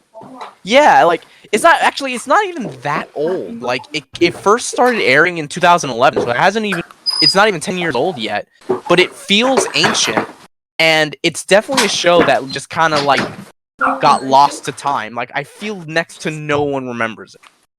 I remember it, but I've never watched it, and I vaguely remember it too, but yeah, I also never watched it. What even was like the plot of that show? Apparently, it was a lot like it was like Wizards of Waverly Place. Scary stories to tell in the dark, maybe. Because the way what Isaac said, I thought it was like a horror show where it's like there's a mummy or something that's out to get them. Yeah, that's what I thought too. Yeah, like what Lawrence just said. Like, are you afraid of the? Well, that was Isaac, but yeah. No, that was Isaac. Oh, Isaac. For me, I thought it was I thought it was giving out kind of like Wizards of Waverly Place kind of vibes, because I think this happening at the same time as Wizards. I think so. If it I mean, was, when that was was Wizards? probably. I used to think back in the day this was actually in the same time. 2011, Yeah, 2013. So they're about the Wizards. same timing. About the same time. Yeah, so if I remember correctly, I mean, if it's literally like theorizing. Well, actually, no. Wizards of Waverly Place was 2007, 2012. Yeah, So maybe they were inspired. Wizards by was it. a really That's- old that's show. why it came on that- after Sweet Life. Yeah. Yeah. That's why every time, like, I remember House of Anubis, like, I remember it came out around the same time as Wizards, and I used to theorize, like, this is Nickelodeon's response to Wizards of Waverly Place. Because, it has a lot of the similar, like, vibes to it. I mean, obviously, Wizards was more of a comedy, but there were a lot of times, especially in that Wizards of Waverly Place, where they got more dark, I would say. Is it just me? This is random chime in, but the pic that Ray posted of the kid next to the Muppet, why does this Muppet look high? Yeah, I was saying earlier, like, you guys remember Skeeter when that was on Nickelodeon? Yeah. What show? Remember what? That's the show right there with the puppet, Cousin Skeeter. When this Yeah, my guy's puppet is that kid's brother in the show. I don't remember this. I remember this. It's really old, Dude, like this Muppet 2000s. looks high, bro. Looks like he just wants to eat. Which I forgot that this thing happened until I was reminded of it by someone on the internet. I forgot who, but apparently they crossed over with Keenan and Kel at one point. Wait, really? So yeah, Cousin Skeeter shares a world with Keenan and Kel. You guys Lawrence is amazed by this. I don't even remember this show. Wow. Really? Yeah, I don't remember this either. Peter? You know, I it's funny, honestly don't remember it either. I'm gonna in call. recent years, actually, when a few years ago, actually last year, Keenan and Kel were on Wild 'N Out with Nick Cannon. Oh yeah, I watched that episode, and I remember they tried their best to be professional as much as possible. Well, no, they were kind of. I mean, there were times when, like, for example, one of the disses that Kel made was like, oh, it was like y'all to get on this show, y'all had to suck that. Oh. and then he was like, but for me, I'm still employed by Nick. Oh fuck. Wow. Now I get it. I think I remember seeing that joke. Yeah. Yo, Wild 'N Out and- used to reference Keenan and Kel unusually a lot, like in earlier Yeah. seasons. I Was that remember a this. TV show? Yeah, Wild 'N Out MTV. I It still would make think sense it's for them to be on it. So I still both think have it's MTV actually are really owned by funny. Viacom. I don't know. Lots of people disagree, but I think Wild 'N Out is actually. I like the roast. I think it's actually really funny. Just like they like roasting each other, and I actually enjoy watching it. One of the jokes that Keenan made when he was guest starring also was they showed a picture of Bill Cosby. Oh. Which was like, awkward for him because, that was like one of his mentors at the same time, but he just went out on it. He was just like, he made a joke. I forget what the joke was, but he definitely went and he just roasted Bill Cosby. Damn. What did he say? I don't remember. Bill Cosby. I can find it, yeah. Probably fine. That's exactly what he said. It was something along the. I think the purpose of the game they were playing is that you had to create like a voicemail message for the person that they show on screen, and the one that they showed was Bill Cosby, and Keenan went out and he was like, "Hello, you've reached the house of Bill Cosby," and then it was something along the line. I'm currently getting ready for my trial. Something like that. Oh my It was really funny. I actually really enjoyed Hilarious. I mean, that joke aged pretty well now, considering he was in prison. it. That's probably still his voicemail box, to be fair. Yeah. Hello, you rich Bill Cosby. I'm in Dwayne Reed picking up some pills. Dwayne Reed. I'm at Rite Aid right now. Did you guys know that? You remember the mom in Waverly Place? Yeah, I remember. Oh yeah. Yeah, You know that she's Yeah. actually like a fairly prolific voice actor. Wait, yeah, really? I know exactly what you're talking about. I noticed. She was apparent. She voiced Paulina in Danny Phantom. She voiced Yeah, Oh, Hawk Girl in Justice League and Justice League Unlimited. And she even did some video game voices in Grim Fandango, which is crazy to me. And That's some super funny. Marvel stuff. Yeah. It's crazy to me that I was shocked because I remember her mostly from Wizards of Waverly Place. So when I found out, it's like, yeah, she actually does a decent amount of voiceover work. I was surprised, like pleasantly surprised, to be specific. But yeah, we actually met her.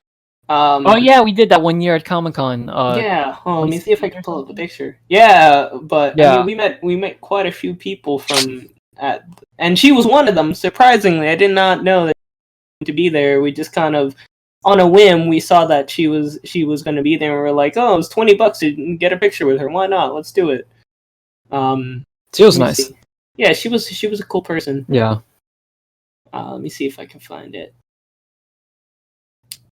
But yeah, I mean, it was a good time. I mean, that show, that Wizards of Waverly Place, like I said, did have a lot of like dark elements to it, and there were a lot of times when it's like really like, you know, I would say entranced into the characters that I just was like, definitely, you know, not laughing and more like, man, what the hell's gonna happen in the next episode, man? Like that's some crazy shit. Yeah. But yeah, so I mean, I guess now that we have went more further into the Nickelodeon universe. Nickelodeon. Oh yeah, we kind of went crazy there for a while. let's go back to Victoria. I think that's kind of the. I guess one we can talk more about the show now. Yeah. Yeah. Yeah, go ahead. I mean, whoever wants to start, go ahead. I'll just be so. The thing with like how Ariana was a better singer than Victoria Justice, I think another thing is that so I forgot what the actual trope is called. I think it's like creator's pet, where they show way too much blatant favoritism towards the main character, and I think Victorious definitely had a ton of that. Yeah, because there were times where Tori was honestly kind of a bitch. Look, I'm just gonna be honest.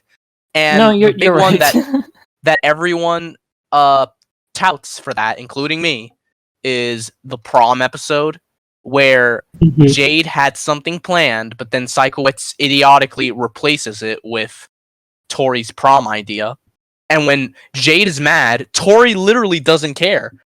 She literally doesn't apologize at all. And she's like, I don't give a fuck. I'm still doing my prom. And we're supposed to be on her side. And I'm like, what? That's crazy. And yeah, at the very end, Jade loses. She gets, in a creepy way, she gets carried away by a dude in a diaper. And you never see her again for the rest of that episode. And then Tori's like, whatever, let's just keep partying. And I'm like, wow. They really made her super unlikable that episode. Yeah. Did I just hear Yes, you did. Carried away by dude in a diaper. Yeah, yes. I'm not kidding. Yeah. Dan Schneider wrote this? I'm not surprised. Yeah. He's a kinky guy. It was actually, I mean, it was out of this. I remember that. It was, just out of this world. I remember watching it when I first came out, and I was just, at the time, I was just like, damn, Jade, you I was on Tori's side, and now I'm watching again, I'm like, damn, Tori, you fucked up. Yeah, I think as a kid, I didn't know any better, so I was kind of on Tori's side just because she's the main character. Yeah. But rewatching, I was like, no, Jade's right. That's a dick move. That's really messed up. Exactly. No, it was, and I was just like, hold on. She actually has the the right to do this today. What are you doing? And it was just, it was really weird.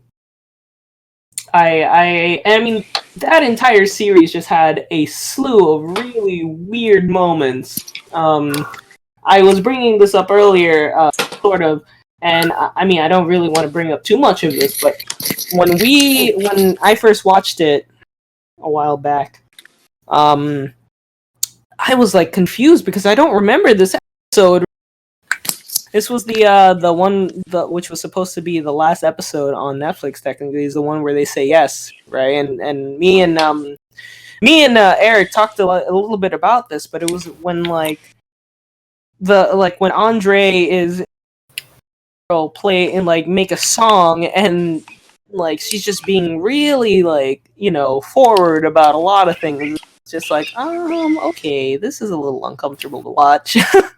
And he has to say yes. Like, do you want to smell my feet? What?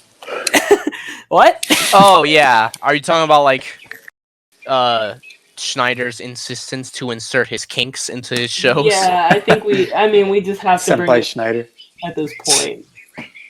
It's just, it's a little much.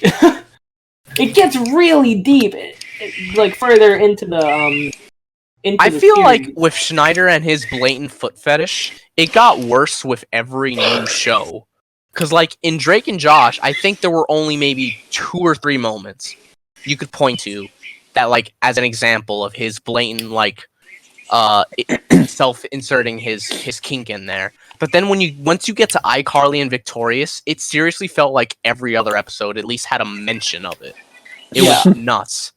The big one, obviously, is that one episode with the fish, the foot fish. The foot fish, yeah. Where it's literally an entire subplot of an episode. That's how bad it got once it got to his later shows.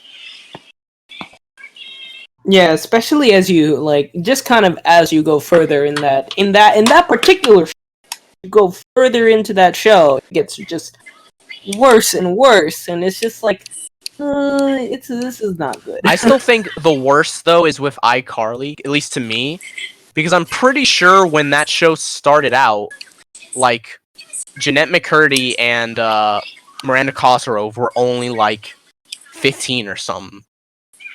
So he was basically being pedophilic there. Yeah. Oh hell yeah. Oh dude, the Twitter the documentary when it said he used Twitter to get kids to post. Oh yeah, God, that was creepy. If you guys have time, check out Blame It On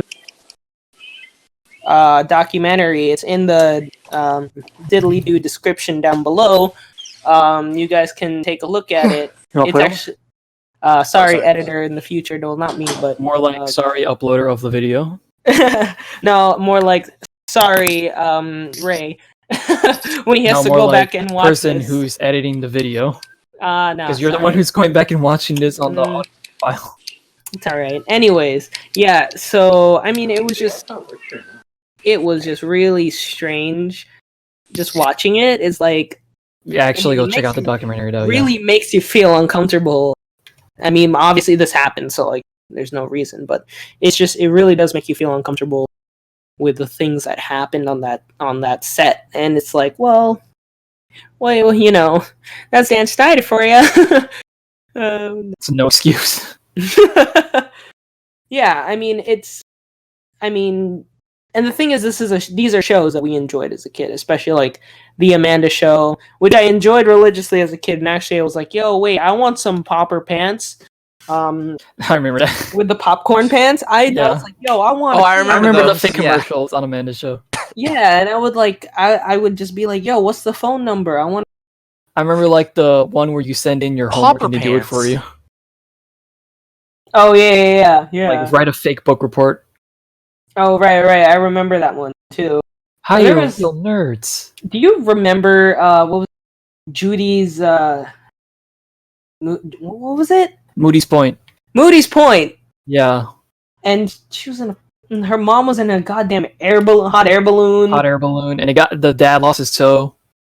Yeah, I was just yo, are they some sort of series? Because I know a lot of people actually. That's what they're trying to do with that. Yeah, that. So before the whole thing, when he went into hiding and he pretty much got exposed for all the shit he's done, Dan Schneider used to have a blog where he posted about a bunch of behind the scenes stuff from throughout him making all these Nickelodeon shows, some of which include Amanda Show, all that, Zoe 101, etc.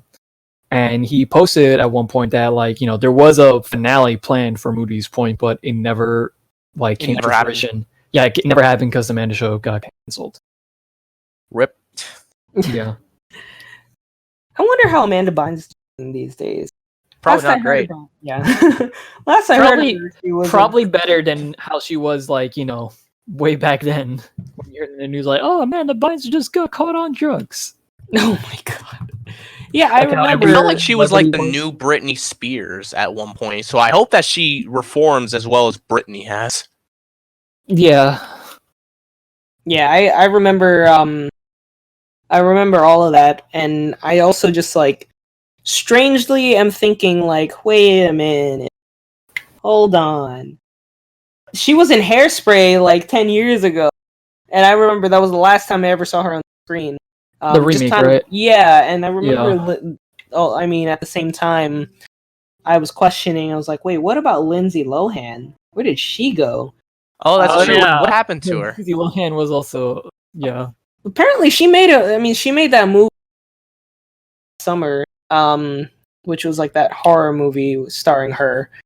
I don't remember what else she did, but from what I understand, is she ended up kind of slightly turning her life around.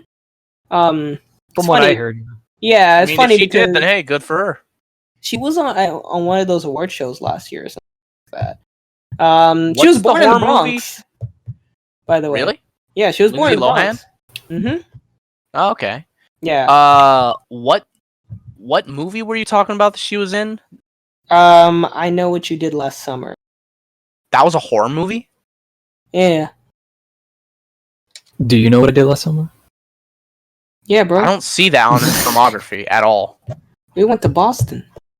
Oh, Let me see. I see I Know Who Killed Me, and that's it. Oh. Wait, what? Yeah. That doesn't make sense, though. I know who killed me. How do you know? You're dead. You're dead. Doesn't matter if you know. Who are you gonna tell? Yeah, are you sure you're not making up a movie right there? No. This one's for the... Sorry. What's it I called Know again? What You Did Last Summer. Wait, no, not that one. That one's an old one. That one's a 1997 movie. Is she even in that? No, it was one that was she's not, so you're going crazy, yeah. No, there was one that was recent. Oh my... Like 2006, maybe? Maybe? Because it says there was a... Okay, wow. So apparently there was I Know What You Did Last Summer, and then there was I Still Know What You Did Last Summer, and then there's I'll Always Know What You Did Last Summer. Bro, for real? Bruh. They don't like parody What? title. I guess it really was I Know Who Killed Me. I guess maybe I know Yeah, are you... up. What is I with still know you who killed and... me. Like I said last podcast, it feels like Lawrence just has the memory of a goldfish. Really, like, how? How do you mess this up? Yeah, I remember this. Like I said, I'm waiting for him to be like, Tails. Who's that? No, I'm kidding. Yeah, no, I think it was this movie because I remember there was a weird scene of her getting her fingers pulled off or something like that. Jesus. Yeah, Jesus. it was a really... I mean, it was a very interesting... Like, ripped off? Yeah, I think her fingers got like frostbite or something like that, and to torture her, they were taking her fingers off. Oh my god. Jesus. What? Yeah, it's really bad. I mean, the film didn't do well. I would hope not. Thanks for letting me know, I guess. It didn't even make its budget back. I mean, you know. And it's the movie is about Lindsay Lohan being a stripper. You know, and she actually like took pole dancing lessons to be a stripper in that movie.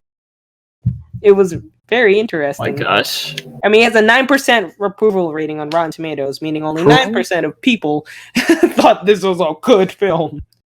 But yeah, it was not good. The only reason I remember is because I remember this movie is because I was going into my living room one day and my mom was watching because she was flipping through channels, and it just so happened to be that one moment they're ripping the skin off her fingers, and I'm just like, okay. Imagine changing the channel and seeing that shit. Yeah, and I was just like, yeah, I guess I've never. I'm trying to see if I can even find the scene. but I can't. You're trying to find the part where she's getting her. Jesus. Well, yeah, I'm morbidly curious now. Morbidly. Yeah, I don't see it.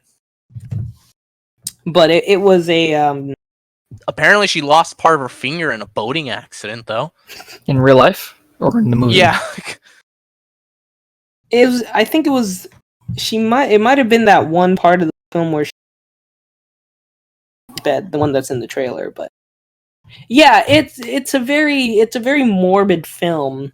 No wonder it didn't do well. I mean, Lindsay Lohan at that point, she was kind of all tuckered out from all of her stuff to actually be an actor nowadays. But yeah, it was quite the apparently she just made music this like today or something like that. Yesterday she released a new song. Alrighty, there you go. I guess she's still around. Was she was what was the movie that she or not movie? What was the show that she did on Disney? Did she do a show on Disney or no? She did Freaky Friday, idiot. Yeah, no, I know that. That's a movie though. But did she do a show? Freaky Friday. Yeah, okay. I mean, I'm not wrong. No. But I said like, but what movie did she do? I'm pretty sure. Didn't she? And sorry, Freaky not Friday. movie. Which show did she? Do? Did she do? Did she do a show or no? Yeah, it's called Freaky Friday. Thanks.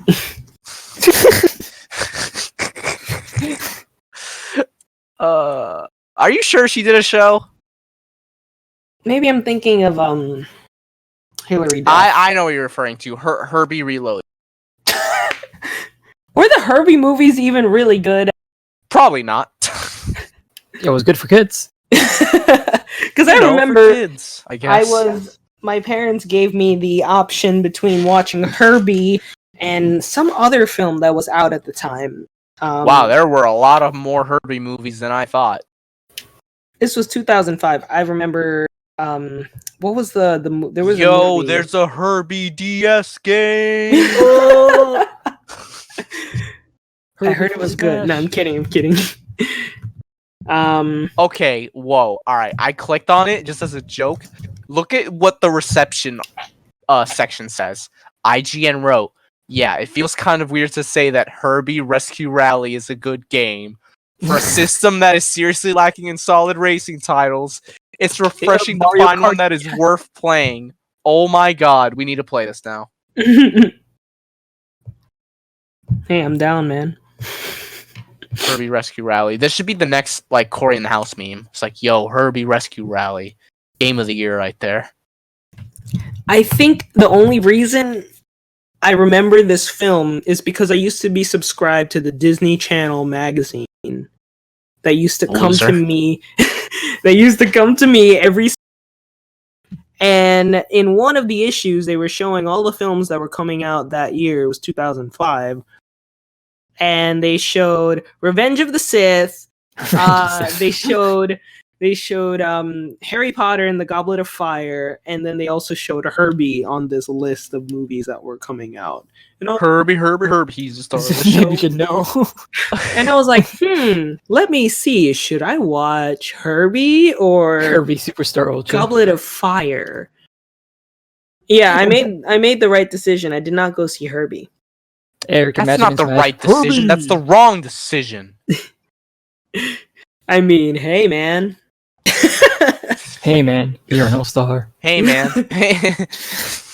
Speaking of... I was going to say, hey, man. Hey, man. This is what dreams are made of. The Lizzie McGuire movie. Yeah. That was actually... They were trying... So, fun fact.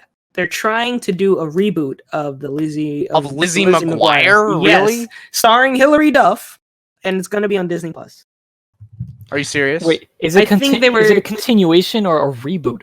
I heard reboot, or it could even She's old now. Yeah, that show was like in 2001, and Hillary Duff is like in her 30s at this point. Yeah, so it says here, sequel series was announced in 2019 to be entering production for Disney Plus. with Duff reprising her role and Minsky, the creator, returning as showrunner. However, Minsky later departed from the role. The series began production in association with Disney Channel, but entered after Minsky's departure.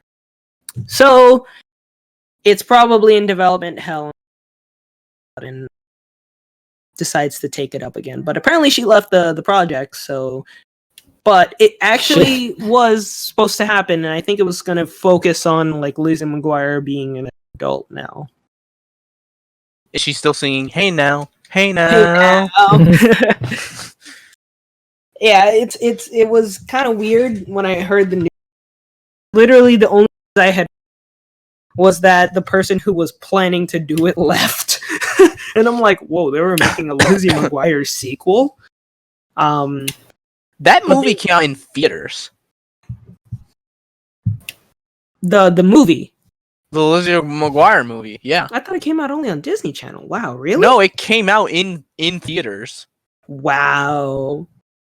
That is, I mean, Jesus. I mean, I remember that. That was a good. You know why? But well, here's the thing, though. Here's what might shock you. It actually wasn't a bomb. It was 17 million for the budget. Obviously, we don't know how much like they spent on marketing and all that, but the box office was 55.5 million. Well, it was a good movie. But it opened at number 2 behind X-Men 2, so that's not too bad. Yeah, I mean, I wouldn't personally, I wouldn't say that it deserved to be out in theaters, but hey, you know, does it deserve it? I mean, it's shot like a Disney Channel original movie. Yeah, exactly. I don't know why it was theater. That's crazy to me. At least High School Musical 3 looked like a movie. Yeah, yeah, that's what I said too. So apparently, this is what happened. Disney is now, I think, apparently reevaluating their decision to even air the show in the first place because they deemed it as not being family friendly enough. Hilary Duff says fuck. Oh god. and we can't have that on Disney Plus. Now Hilary Duff is like, man, we should move the series to Hulu. Because, you know, obviously Disney owns Hulu now, so they're like, maybe we should just move the series to Hulu. So kind of strange, but apparently they already shot 2 episodes of the series.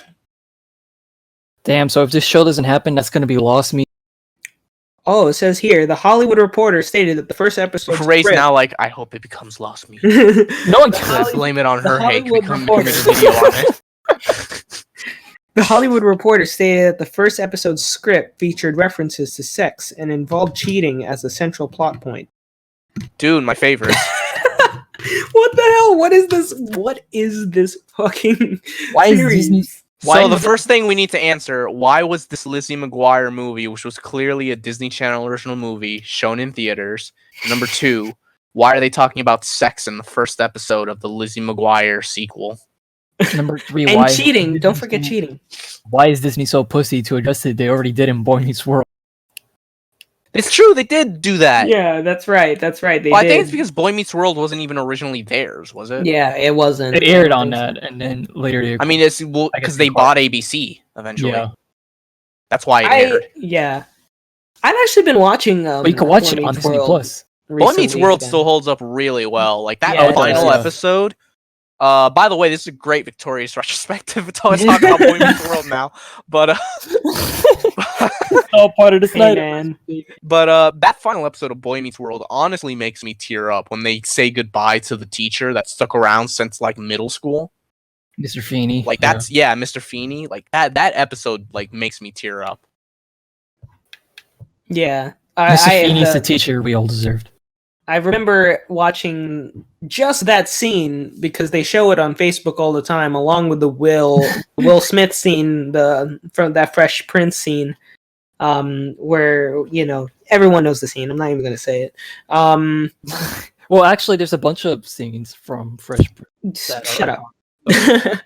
I mean, he's not wrong. There are plenty of emotional scenes, but that's the one. I am gonna assume you're talking about the one with Uncle Phil. Yeah, the one that everyone knows about, that everyone thinks still is really heart-wrenching. Yeah, that one and the Mr. Feeney one is always shown on social media. It's like, yo, gave me hot goosebumps, bro. And it's just like, yeah, that is one of those things that. Goosebumps, bro. But you never hear that stuff from like shows like Full House and stuff like that, because Boy Meets World sucked. Boy Meets World, Jesus. yeah, I mean, Full House was as vanilla as it can get, right? And everywhere you look, I love Full House just because it's just kind of sweet. It's sweet comedic relief. I don't have to think too much to watch it. But like with shows like Boy Meets World, it was the start of the Olsen twins. Yeah, when I watch things like Boy Meets World or like Fresh Prince, it gets me thinking a lot. Like when I watch them, I'm just like, damn, that's deep. That's some deep shit that you just said. That's deep. Wow. When we were over here, I remember that when Eric and Ray and Isaac came over that last time, and Henry too. But Eric was the only one here at the time. We were watching Boy Meets World on the TV, and they had it was the episode on racism. Like a really early episode on racism. When he taught the class? Yeah, when he teaches the class and I about saw prejudice. Alright, so two things. One, I literally just saw that episode again on Plus like a few weeks ago, so it's pretty cool that we're talking about it now. And two, I love how that episode is pretty much like a call forward to how he becomes a teacher in the sequel series. Yeah, I know. It's just like, I remember watching that, and I'm like, wait a minute. I never watched Girl Meets World, but I did hear about stuff like that. Yeah. Yeah. I obviously the Girl Meets World sequel isn't like as great, but I mean it does do a lot of callbacks to the old show, which is really cool. Just like with Fuller House, they talk a lot about the old show all the time. But obviously the original, compare. Did you actually? I don't know if you guys heard about this, but they're actually they want to make a Fresh Prince sequel with Cardi. Like, is it Cardi B? With Cardi B? With Cardi B. But yeah, they want to make a Fresh Prince sequel or something like that. I feel like they should. Or reboot. I don't even think it should be a different continuity. Yeah, it says here that they it's want kind of impossible to do it now without Uncle Phil, with James Avery. And they shouldn't get a different actor either. Yeah, it wouldn't be the same without him. Yeah, I think they said that. So yeah, they said it was going to get and apparently it's Will Smith who's what? He's the one that's working on it. It says Will Smith is working on a Fresh Prince of Bel-Air reboot. That's a big change because he used to say that I would never do it, or I don't want to do it. I think that's the end. But the company that he owns, Westbrook, they're in charge of developing the new show. I don't think there were a lot of people throwing around that Cardi B might be in it. I also heard that Cardi B will be the nanny on like the nanny reboot. Whenever they do that, they're doing a nanny reboot too. Yeah, starring Cardi. That's a show that I honestly didn't really watch much. I didn't think it was bad, but I think it's because there was other stuff I wanted to watch airing at the same time, so I chose the other show. But the nanny's based on that Jewish woman, right? Mr. Yeah, Fran. There you go. Yeah, no. Apparently, yeah. Fran. Her name is Fran Drescher. What an accent. Fran Drescher. She wants Cardi B to play the nanny. Are you serious? Yeah. Why? I don't have anything against Cardi B, but why just her specifically? This is the star of the nanny in the past saying, "Yo, I want Cardi B to play the nanny this time." If you say so. Yeah, I mean, look, I can see why. I can. Because I can imagine, I really can imagine. I like Cardi B, but I mean, like... She's really, I mean, the way that she speaks and everything is just like, it fits. But Fran has such a distinct voice. It'll be so different. It will, and I'm not really sure. I feel it too much, but it's happening, so.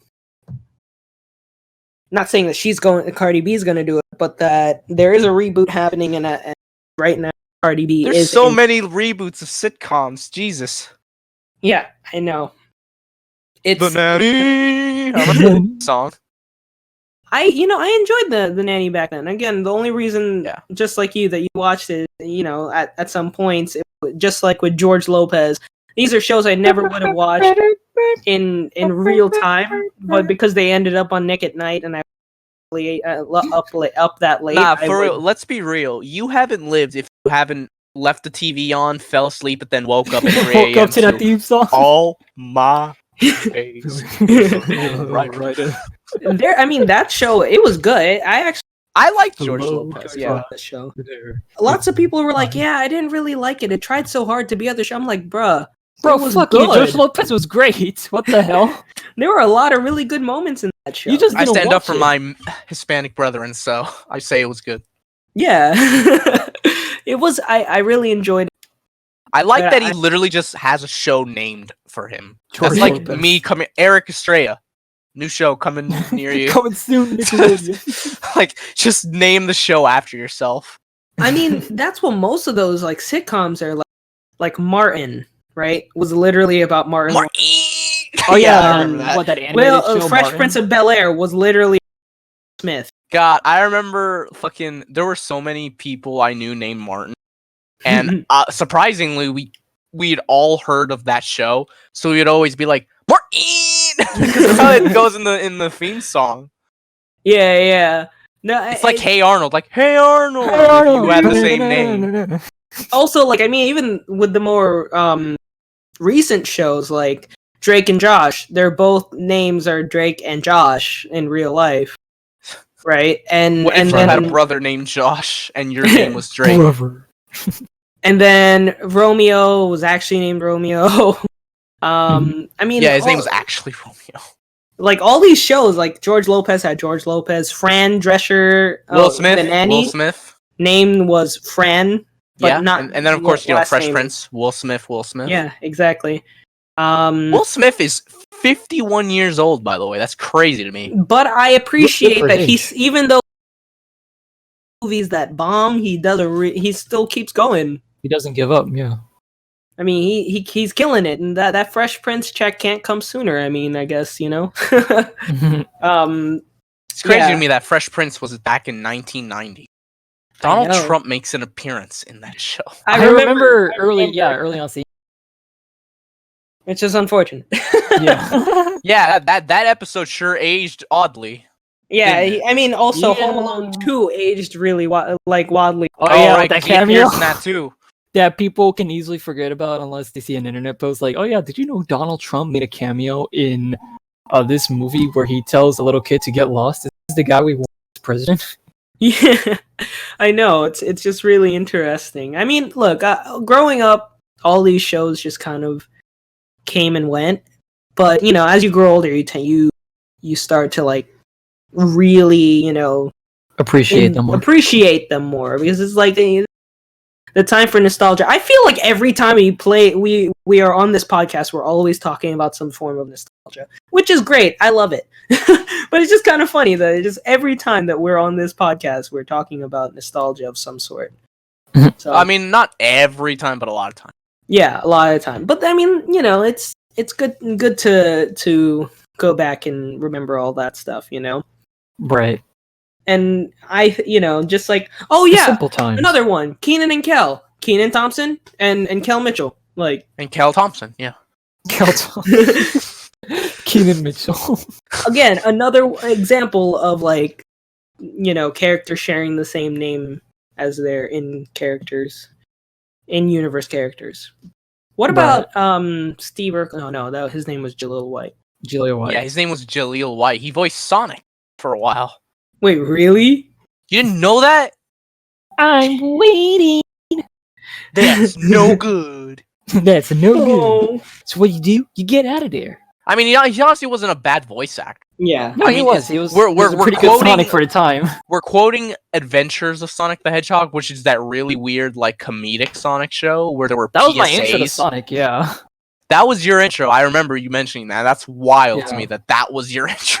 I caught it on Toon Disney on one random day when I was a kid. When we still had that channel back then. Toon before, Disney, I missed that. The whole cable boom. Yeah. Our TV came from plugging it into the wall. So we just got number of channels. And Toon Disney for a time was one of them.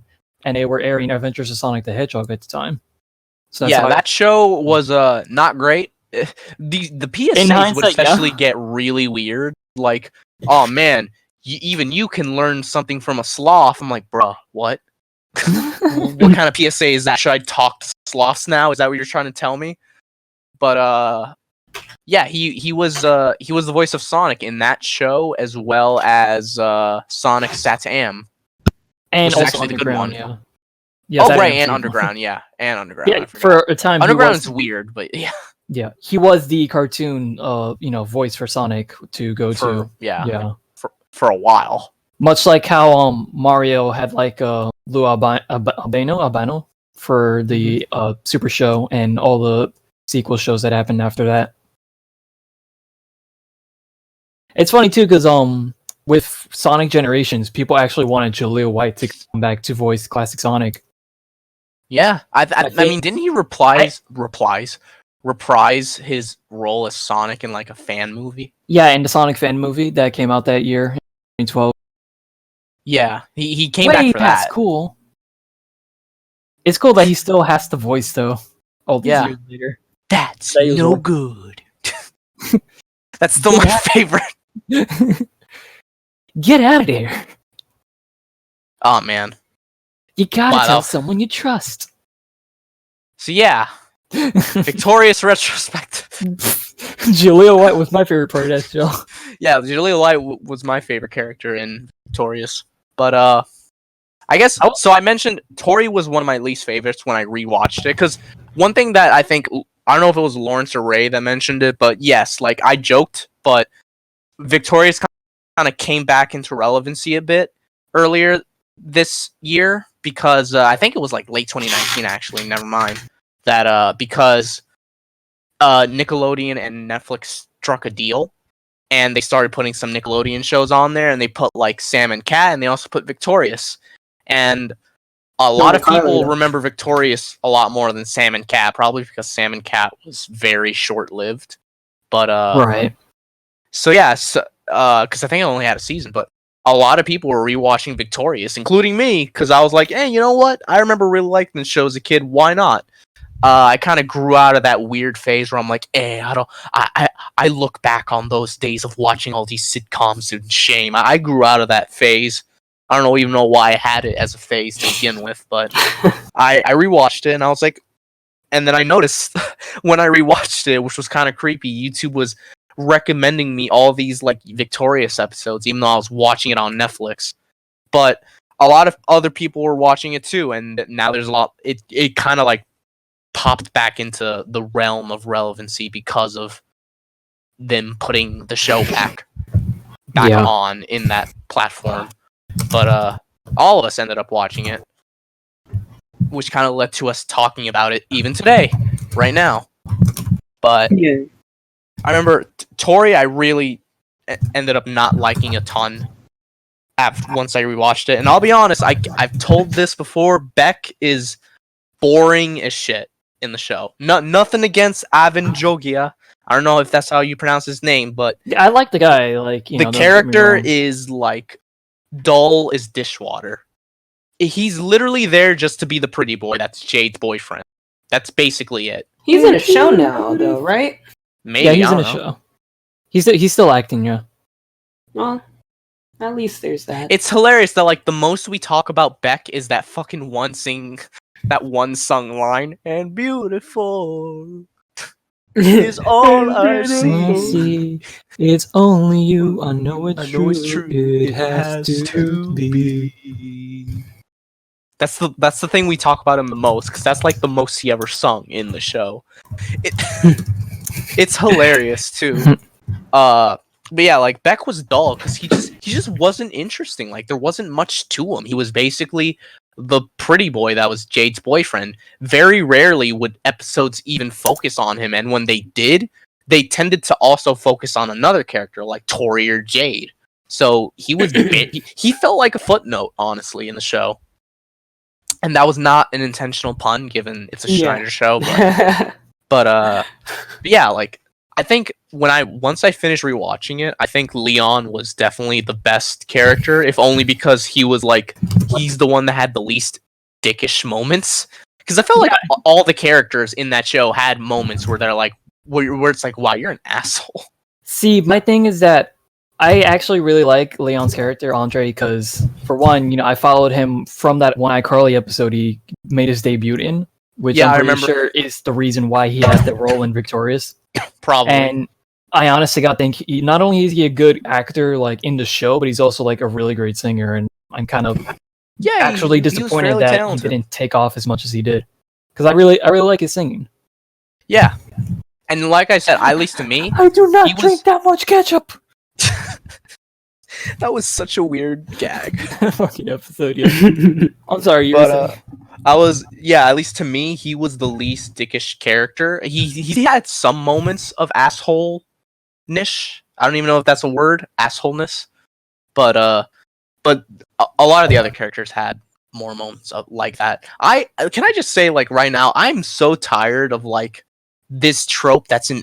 I feel like in so many sitcoms, but especially Schneider shows, there's that one character that constantly just get belittled and ridiculed all the time, both physically and mentally, which is Robbie in the case of Victorious. Bro, I feel so like, bad for Robbie. Like, it gets to a point where it's like, all right, this is getting a little much. Like, there was one episode where he buys a bike, and then it immediately gets demolished. Like, Helen from Drake and Josh runs over it. Oh my god. I'm like, what's the point? Yeah, why are we making this kid's life a living hell in the show? Yeah, he spends like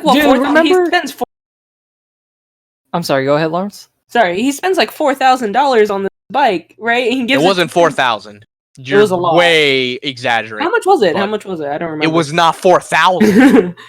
Anyways, he's like, all right, Sinjin, here's the money. And then after that, he's like, Sinjin leaves, and then Helen freaking comes in and trashes his bike. And she doesn't even care. Yeah. Not at all. And there's another episode where like it was an episode where he was kind of bonding with Beck over fixing his car, and he gets I was gonna bring this episode up. Yeah, and he's excited because like, oh man, I might be able to pick up some girls, which is a fine enough thought to think for a teenager, especially one as privileged as him, and as all of them. Like, goddamn, they were rich as hell, just living in LA like that in luxury. But he was excited to be able to pick up girls with his newly fixed car. Immediately gets stolen, and he never gets it back. And I'm like, why? Like, why is there? Does there need to be a character where they just constantly like torture, basically? And the worst part about it too is that to make you like sort of not care that much, they also make the character unrealistically awkward. Like, I get that they're socially awkward people, but the way that Robbie was sometimes written was a bit much. Where I'm like, look, I get that there's awkward people, but there's no way in hell someone would act like him or say the things that he does sometimes. Like, come on, stop trying to justify the torture that you're writing for him by making him out to be the most socially awkward nerd in the world. Oh, it's no one acts like that. You remember when he gets Tori's like, oh my god, it's still moist. And then he just drops it like a klutz. I'm like, come on. I'm like, oh, come on, man. Like, it's a weird double-edged sword. It's like, I hate that like trope, but then I also hate the fact that they make them as awkward as possible, even though it borders on. It doesn't even border. It is like pure flanderization. It's like, oh, nerds can sometimes be socially awkward, so let's make this nerd character the most awkward fucking person on the planet, to the point where like Steve Urkel would be the most popular guy in the world compared to him. I mean, but at the end, I'm glad that he gets. I mean, he doesn't. Well, so when it came to like the couples in the show, obviously it was Jade and Beck. And then there was Robbie and Kat. They never became an official thing because the show kind of got canned before it happened, but apparently it was supposed to happen.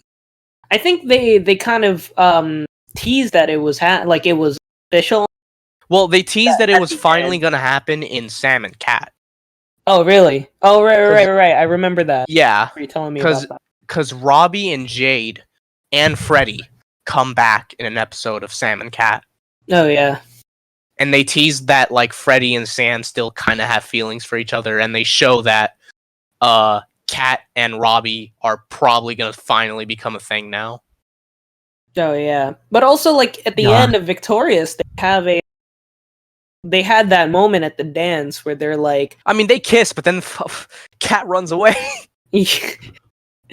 But you know, I just assume that at that point I'm just like, yeah, no, they're a thing. They're an item now. Whatever. Because like I didn't really care too much about relationships in that show. For me it was all the comedic relief of everybody, and just like that show was wild as fuck. Was I the only one that thought that Tori and Andre were supposed to become a thing at some point? Yeah, I thought you're not the only one. And then they had so many duets. I think Tori and Beck would have been boring, but I mean, it happened, didn't it? For like, not really. I mean, they kissed. See, this is another thing. Jade was completely in the right to get annoyed at that, because like, I don't care if it's a play. I'm gonna feel awkward seeing my boyfriend get kissed, especially in the circumstances of that play where he had the option to say, "Let's not do that." But no, he goes, "Yeah, fuck it, let's do it. Let's kiss right in front of my girlfriend." What an asshole. Yeah, like kiss. Like, jeez. I mentioned this to Ray, but I'm sorry. As much as I said earlier that Tori and Beck would have been boring, Beck and Jade was a really toxic like relationship. Like, I'm sorry. Yeah, but, you're like, not wrong. Because like, yeah, Jade was a bit too overprotective and a bit too like way too jealous, but you can't blame her because Beck literally never tells people to back off. Like, he has girls falling all over him because of his good looks. And it's like, okay, cool, I get it. It's not like you're gonna be able to make the guy ugly. He's a handsome actor. Cool, I get it. But like, the character could still go, hey, whoa, I have a girlfriend, chill. But no, he never does it. Like, he just lets people like play with his hair and all that. He literally drives so many girls to and from school that are clearly into him, and he doesn't care. And then he's like, why are you so jealous? I'm like, bro, because you're fucking letting them, like, go all over you. Of course she's gonna get jealous. Like, tell them to back off. I 100% agree. I think I was also really, really mad whenever I saw that. I'm just like, bruh, you have 4 girls plus Tori in your car, which doesn't take all that many people. And it's like, and he knows it too, because he knows that they're there because like, they think he's hot. Can I get some gum? And then everybody's like, oh, gum here. You know, he's like he knows they're there because they're fawning over him, and he just lets it. And I'm like, dude, you have a girlfriend. Like, that's not cool. Yeah, and Jade just takes it. And Jade, like, and then Jade's the bad guy when she gets jealous. Like, I get that she could get a little too much jealous, but like, you're kind of like letting it happen because you don't tell these people to back off. It's usually the other characters, like Kat, that mention to like girls that fawn over him. It's like, oh, he's actually taken. Like, why is Kat the one saying it, but not you? Excuse me, he has a girlfriend. Yeah, okay. Yeah, yeah. Like, Beck isn't the one to say it. I'm like, what's wrong with you? No, I 100% agree. I definitely know. Like, every time I watched that, I was just like, all right, well, that's stupid. So yeah, Beck was boring and he was an asshole. There you go. Worst character. I like how quickly you said that too. Like, yeah, boring, worst character. Well, I said and an asshole. That too. Yeah. Yeah, that was just me. I mean, Jade was one of my favorites, but she had like, I defend Jade like with the whole Beck relationship thing and with certain scenarios like the whole prom thing, but there were also times where she obviously went too far. Like I said, it felt like every character, some way more than others, had really like messed up or bitchy moments. With Jade, what really got me is that she was willing to put Robbie's health at risk to play a part that Tori got from her in a play. You remember the blood episode? Oh, I remember that. Where like, all right, Robbie's a klutz, he's an idiot, but like, he needs that to live. And Jade was willing to like risk his health just for a part in a play. I'm like, that's a little insane. Well, I mean, also like the fact that take all Tori, dangerously like low amount. Yeah, I of mean, blood. Tori ended up having to give up so much blood she could barely stand. God, that episode hurt me inside. Yeah. That episode was whack.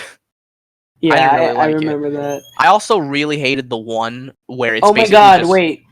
What? About that in that same episode where fucking Trina actually got tuberculosis? Oh, see, this is what I'm talking about. Like, these Schneider shows really jump the shark way too many times, and that's a huge jump the shark moment. So it's like, okay, so I guess Trina just has tuberculosis now. Cool. Yeah, just a few hours after being exposed to a patient she suddenly has end-stage tuberculosis.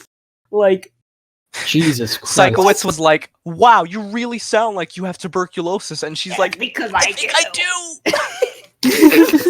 I'm like, bro, you were literally in the I don't know if this hospital is something we should be laughing at. That's a pretty awful disease. And I'm just like, you were just in the hospital. It killed so many people back then before we obviously found ways to mitigate the health risks. No, and exactly, and I was thinking, hold up, you were just in the hospital an hour ago.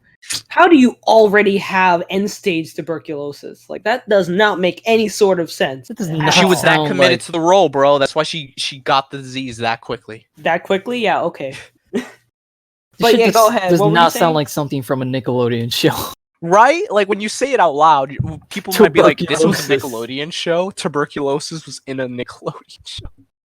If it was a serious issue that they were sure, but in this played for laughs, here, I don't know, bro. I don't know about that one. Oh no, bro.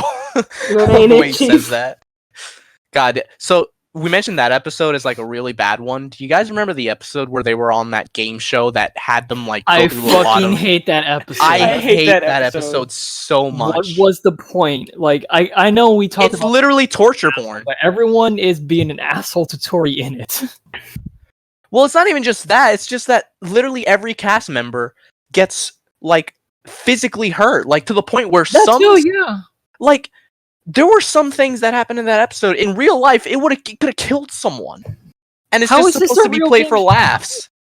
Yeah. Also, just want to say real quick, I know we mentioned this before in a past episode, but the fucking studio they shot that game show at is the fucking Foot Logo studio of Nickelodeon in real life. Of course. Just photoshopped. Just went out of the studio to take a picture. Yeah. That episode is crazy. There's a part in it where a car battery falls on, I think, Jade's head or Trina's. And I'm like, that would have killed her. Someone. That could literally kill someone. How is this funny? And then it ends with no one winning. There was also that one episode, and I'm pretty sure I've spoken about this at some point. That one episode where fucking I think it's Tori, she's having a nightmare. I thought you were about to say she's having a baby. I'm like, oh my god. But it was a dream sequence. So this episode was a dream sequence, but it was just not my favorite episode at all. I remember, I think I even fucking skipped the episode as soon as I started watching it, because I was just like, oh, what are you, a fucking baby? You can't take a freaking nightmare sequence from a sitcom from 2010? Bruh, I didn't. It's not because I didn't. Also, I don't remember this. Are you sure you're not confusing it for that nightmare that Robbie had of Rex? No. I remember that one because that one was pretty much Vor, but let me see. It was not Vor, he was sneezing on him. But okay. Oh yeah, Gigantus. Right, got it. Let me see if I can remember the episode. But anyways, yeah, she has that she has that episode. She has this dream, and it's just constantly moving from nightmare to nightmare, and they're at one point they were on a game show, and I think the game show was an entire episode. No, they had one part where they were all on a game show, and then they went to another part of the nightmare. Let me see if I can find it. I don't remember this at all. I feel like this is another one of your weird ass flubs from your goldfish memory. Lawrence, are you talking about the April Fool's episode? Yeah, the April Fool's that was not a nightmare. I think what Lawrence is trying to say is because I think Tori just wakes up or something between the scene transitions. I don't know, at least from my memory. I haven't seen the episode in a while, but Yeah, that's why. That's what you're talking about, though, up. like the April Fool episode. Yeah, that's the episode. I like that he describes it as a nightmare, like it's horrifying. That he apparently skipped. He had to skip it. I skipped. It wasn't like scary. It was just like it wasn't pretty strange. It was strange to the point where I just did not want even to watch it at all. I'll be honest, I kind of watched that episode, I think, last because I wasn't interested in it. But yeah, exactly. Okay. It's funny. I'll be honest, I kind of rewatched it out of order. At first, I was like, I'll rewatch a few episodes, and then I was like, I'll rewatch the whole show. But I was already watching it out of order. That episode is awkward because you kind of have to watch it with the iCarly April Fool's episode to understand some of the jokes transition from one show to another. Oh yeah, that's true. Yeah, around the time of airing, it would have made sense, but like not disconnected where you watch it on like a streaming service. Yeah. Well, apparently, so I'm on the Victorious Weekend. Apparently, Weekend. this episode isn't even canon. I mean, it's an April Fool's episode. It's an April Fool's episode. Yeah, idiot. This is just, I mean, the dancing lobsters were there. That's fun. Yeah. But well, so Ray, you mentioned that like in that game show episode, they were like all shitting on Tori. I feel like that happened a lot in like this third season where the characters would blame Tori or like make fun of her more often. And I think that's because they realized they were showing too much favoritism towards her in like the first like 2 seasons. So they're like, all right, let's dial it back a bit. Yeah. Let's actually like make the character shit on her a bit. Now that I think about it, that's kind of like what they did with Zoe, when how she was like basically an all powerful god who knows the answers to everything. She moves. She enrolls in PCA. Almost instantly becomes one of the most popular girls in school, getting straight A's. One of the prettiest girls in school. Super athletic, good in every sport. Like, wow, dude, fucking. Why not just have an episode where everyone's just like bowing down to her at that point, just freaking feeding her grapes, like giving her a massage, like fanning her with a giant leaf, because apparently she's a god. Apparently, that can do everything. Because Zoe was like basically a Mary Sue for a while until they dialed it back and actually had her like not be good at everything. Yeah, maybe that's what they realized they had to do something. Yeah, I think that's what they might have done with Tori and Victorious. Ironic because she was in both shows. Oh yeah, that's true. Yeah, Victoria Justice was in both. That's the thing with Schneider shows. He takes actors that are in current show and gives them their own show. Well, because I also remember back in Zoe, sounds like Amanda to be like Amanda's show to Drake and Josh to Icarly. Yeah. To Icarly, to Sam and remember Cat. when I was watching like Zoe 101, I'd be yo, show. It was literally one of those moments of, yo, you know that girl, Megan? She deserves her own show, iCarly. Oh, yo, you remember that girl from Zoe 101? Yo, Lola? Yeah, she was cute. She deserves her own show. Yo, why doesn't Kat have her own show? Gets her own show. Gets her own show. Yo, Kat needs her own music. Gets her own music. Yeah, I mean, like, it's everything in the Schneiderverse is just like, yeah, we listen to our fans. You know? And one fan was like, man, you guys should increase the amount of feet scenes. I was gonna say, we also Which fan was that? Was we that also Dan Schneider posing as someone else? Oh my god. Do you think that's what happened? Dan Schneider posed as a fan during those like executive meetings, like, please, all right, can you a lot show of more people feet in the show? Yeah. Not Dan Schneider 24. Yo, you guys should show more feet. And then you're like, oh well, cool, I guess we'll take that into consideration. Wasn't there a freaking episode, or rather it was a end of the episode where Ariana Grande puts her foot in her mouth? That was I think that was a slap only thing. Yeah, it was a slap only thing though, right? Look, that's what I'm telling you. That's what I said earlier. Yeah. Like, that dude got away with way too much like kinky stuff with his shows towards the end. He was basically filming foot fetish porn once we got to like Victorious. Yeah. Imagine Robert Downey Jr. actually came out and said, "Yeah, that guy's a monster." People kept saying it was Robert Downey Jr. that finally outed Schneider because of that one vague connection. Well, I mean, it's a few vague connections, but I feel like it probably wasn't Robert Downey Jr. That would I be feel like that was a insane. bit of a stretch. Like, how does Robert Downey Jr. know who Dan Schneider is? Well, I mean, because Dan Schneider is, I guess it's sort of true that he was like the media mogul when it came to like teen sitcoms at the time. Yeah. So he was probably known, but it still feels like a bit of a stretch to say it was Robert Downey Jr. who made that post that called him out. Imagine. I'm just like, I don't think Robert Downey Jr. cares. Well, Yeah, not that he Iron doesn't Man care, fucking came but out and like exposed him. It's like, not that he doesn't care, but I don't think he would. I still remember the documentary where even like Blame It on Jorge was like, "What the fuck is going on here?" Golden Avenger. The Avengers knew about Dan Schneider. Apparently.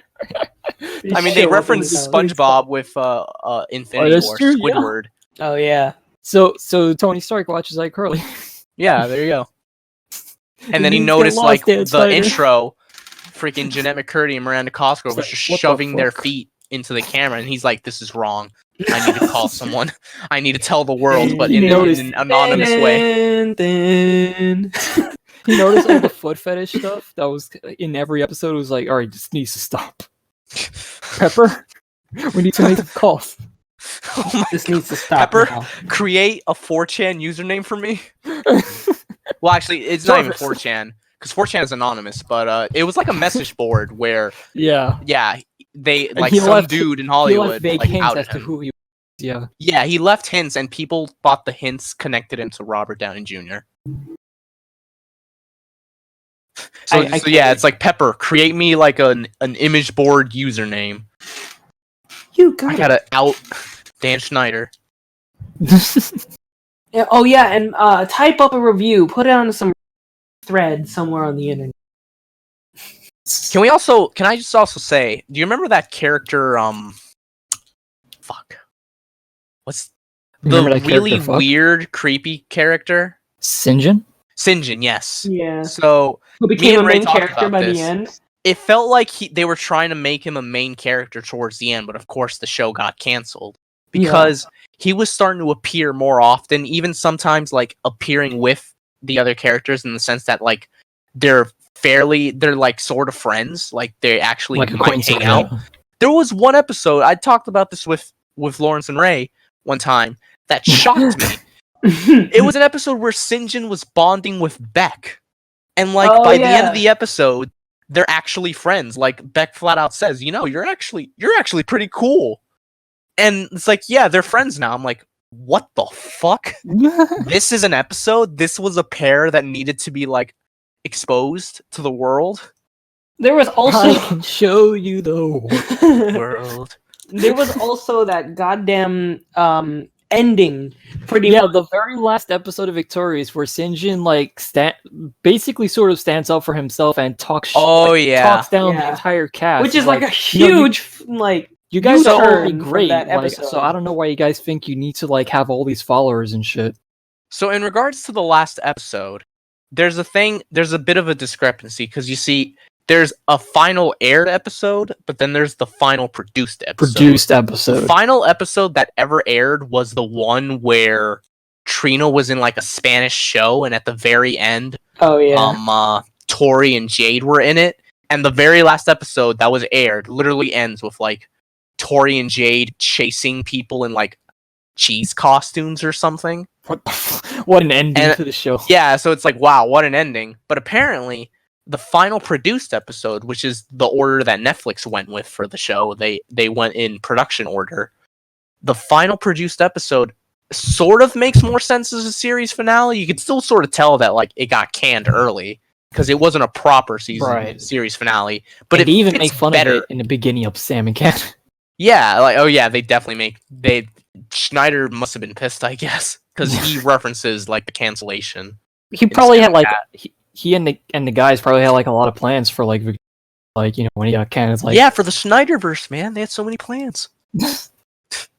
But so the final produced episode fits a bit more for a series finale, and it's basically when everyone in the group is trying to get more Slap followers, which is the equivalent of Twitter.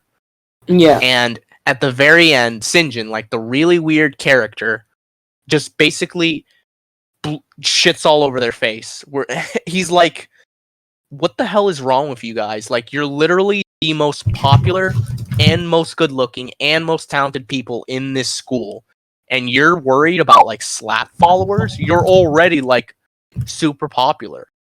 It's so pathetic. And literally every one of them is like, fuck. Fuck. Like, I mean, they don't obviously say that, but that's basically how they react. Like, even Jade is like, right. Wow. He's not wrong. Like, wow. Which is kind of interesting because he goes super meta. He basically pulls out, because it's a trope, like, with shows like this, where it's like, that friend group that we center the show around are like the best looking people, the most talented and all that, and he breaks meta basically with that final speech there, where he's like, you guys are literally like the best at the school, so what the hell is your deal? Yeah. And also, I mean, like I said, I feel like that is such a huge turn from like what, like that whole moment when him and Bex share that like fist bump and they hang out. So yeah, like moments like that, and that speech in the final episode, it really makes me think Sinjin was supposed to be a main cast member in like the next season, sort of like how Gibby became a main character in iCarly. Yeah. Remember when Gibby showed up in the videos? When Gibby showed up in the videos for the entries for the Platinum Music Awards. Oh yeah, Gibby, and he was just like, no. I love those sort of moments. Same time, remember when Gibby was supposed to get his own show? Yeah, Gibby. He was Gibby. Yeah, literally the name of the show. The guy turned out really cool. The guy played him. He was on a podcast, the same podcast where he talked about Dan Schneider, right? Yeah, he was on our podcast. Oh yeah, you guys should go watch all of our previous episodes until you find the one. Try to find him. Yeah, he was on the first episode ever. He was in that episode ever. What? No, he was in a podcast with that really popular YouTuber. I forgot his name. Cryotech or something? No, it wasn't Cryotech. I think his YouTube name is Penguins, something like that. It's like a really good-looking dude who like reviews games and like does podcasts and stuff like that. Who has a really like cool voice too, and he invited Noah Monk, I think is his name, the guy who played. He managed to get him. Yeah, he managed to get him onto a podcast, and they did talk about like the whole foot fetish scandal with Schneider. And Noah Monk basically said like, at the time he didn't really like see it, but like nowadays it's like really weird to him. That must be really awkward to not notice it like while filming, but then people point it out years after the show's over, and you're like, "Holy fuck!" I feel like some questions must have been raised. Like Victoria Justice must have been like, "With the ketchup, why do I need to have ketchup on my feet?" That had to have been brought up, right? I mean, maybe Dan Schneider's like, Victoria, please, I swear, this is imperative to the scene. You have to do this. I mean, and then she's like, okay. I don't think it is, but I'm doing it for the paycheck. What is Victoria Justice up to nowadays, besides that one show that did with MTV? Thankfully, not getting foot massages by Dan Schneider. I'm glad she moved past that. Me too. But I don't think she's done much, really, right? Nah, she tried to break out into music, but it didn't really work out. I think she was probably just like probably typecast super hard. I mean, yeah, it might be like a whole typecasting thing. I think, honestly, a thing for me, besides the fact that, let's be honest, like, she's not untalented, but like people like Ariana and Liz were just better singers, probably because they had like Broadway, history with them when they signed on to the show. But like, she wasn't as talented as them, but also after like the show ended, she kind of kept up with that same like figure of Tori. Yeah. Like when she tried to break out into regular music. Whereas with Ariana Grande, I mean, compare her on Victorious to what she's really like she created her own image at that point. So she so fun fact, her mother is from It's from what? She's from the Bronx. Her mom is from the Bronx. Also Victoria from the Bronx. Justice's Let's mom? go. Yeah, but also she's from. I mean, her dad is white and is Puerto Rican. Okay, hold on. Speaking of the parents, did you guys notice how in Victoria's the we're parents talking about this too. were not that relevant in the show? Yeah, Yeah. there Like are they literally barely moments where appeared. they're just like, "Yeah, you guys are doing something." Bye. They just exist to Like, they confirm, were- like, yeah, Tori and Trina have parents. they're basically there to be like the dad, the mom. They're not like Drake and Josh's parents, where they're basically there like in every episode. Yeah, and the reason I want to bring up, why the fuck was there a running gag that the mom was committing adultery and cheating on the dad? Why was that in a Nickelodeon with show? Walter, right? Was it Walter? No. The Victorious's. Yeah, exactly. What was His the name name wasn't of Walter, you idiot. That was Drake and Josh. No, he's talking about the name of the Drake and Josh partner. episode from when they thought Walter was having the an partner. affair.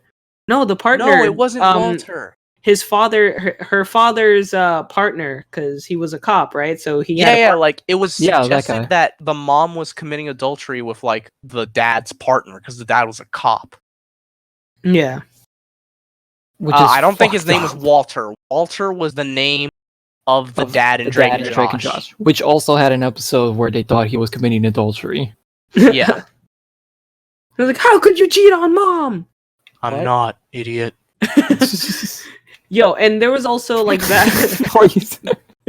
There was also that that one moment where like they make it seem like the dad cares about whether or not whatever adventures that their daughters get into, and there was that one moment where Tori is talking to a guy on the phone, and he's like, "Well, let him know I'm a cop," and I'm like, "Bro, you never cared before. She literally like." Probably almost died 1,000,000 times before, and you're now saying when the parents are barely around in that show that I honestly forget about them until they show up again randomly. I'm like, oh yeah, they have parents. Oh yeah, they exist. And it's just like, why you don't care? You don't even exist in this show.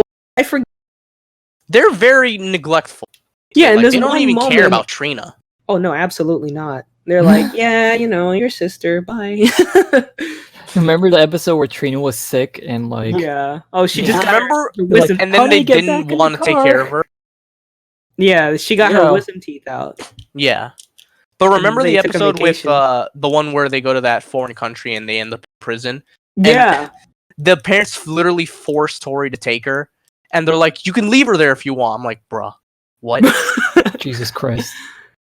Yeah, I know. Can you imagine a parent saying that? It's like, "Yeah, leave her there." Just leave her there. Leave your only sister there. We'll deal with the child abandonment charges later. Yeah. Like, what he's the a cop, remember? Well, yeah, no wonder he's a dirty pig.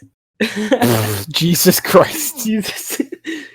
But yeah, I mean, like, there are also plenty of times where people are fucking hiding in their bushes and, like, committing actual crimes, and, like, the father just doesn't give a shit. And then, like I said, the one moment where he's like, I'm a cop, is when a guy is talking to Tori mentions it sometimes. She mentioned it to, like, Sinjin once. Yeah, my dad's a cop. My dad's a cop. I'm warning you, my dad's a cop. And, like, yeah, he ain't gonna do shit, bro. he ain't gonna... You probably should have told your dad about Dan Schneider and his foot fetish then. Jesus Christ. Yo. But yeah, I really, apparently so Victoria Justice has been doing kind of like episodes here and there, but she's never been like she hasn't been in a bunch of like movies and shows. She hasn't really been in anything. Yeah, and nothing where she's been like the main character. But I mean, only that show on MTV. I'll be honest, like, called if I was an actor or actress like them, where I was in like this one big like teen sitcom, if I was able to live off of just the money I made off of that one sitcom and just not do anything after that, I'd do it. Yeah, I don't see the problem. Same. Yeah, like, I mean, I wouldn't care if I faded to irrelevancy if I was able to live comfortably. Yeah, I actually agree with that. I mean, I'm sure she's still making. Somebody watches a Victorious episode on Netflix too. So like, I'm pretty sure she made a lot of Victorious and Zoe 101 as well, and every other show she has guest starred. She was in Victoria, she was in Zoe 101, and she was in some other stuff besides that. I feel like all the money she probably made from that is still enough to set her for life as long as she's not crazy. So it's like, whatever. Like if I was in her shoes, I wouldn't care at the fact that I'm not all that relevant anymore. Yeah, and the good news is that she isn't crazy, from what I understand. So I think she's okay. Set for, which is good. I mean, the last time we saw her was that video the other day that they posted, but that's the last time that we saw her. Make it sound like she died, or like she went missing. It's like she went missing. Yeah, that's the last time we saw her. It's like she's been missing ever since. Yeah. If you see her, call this number. But she, you can follow her on Twitter. She's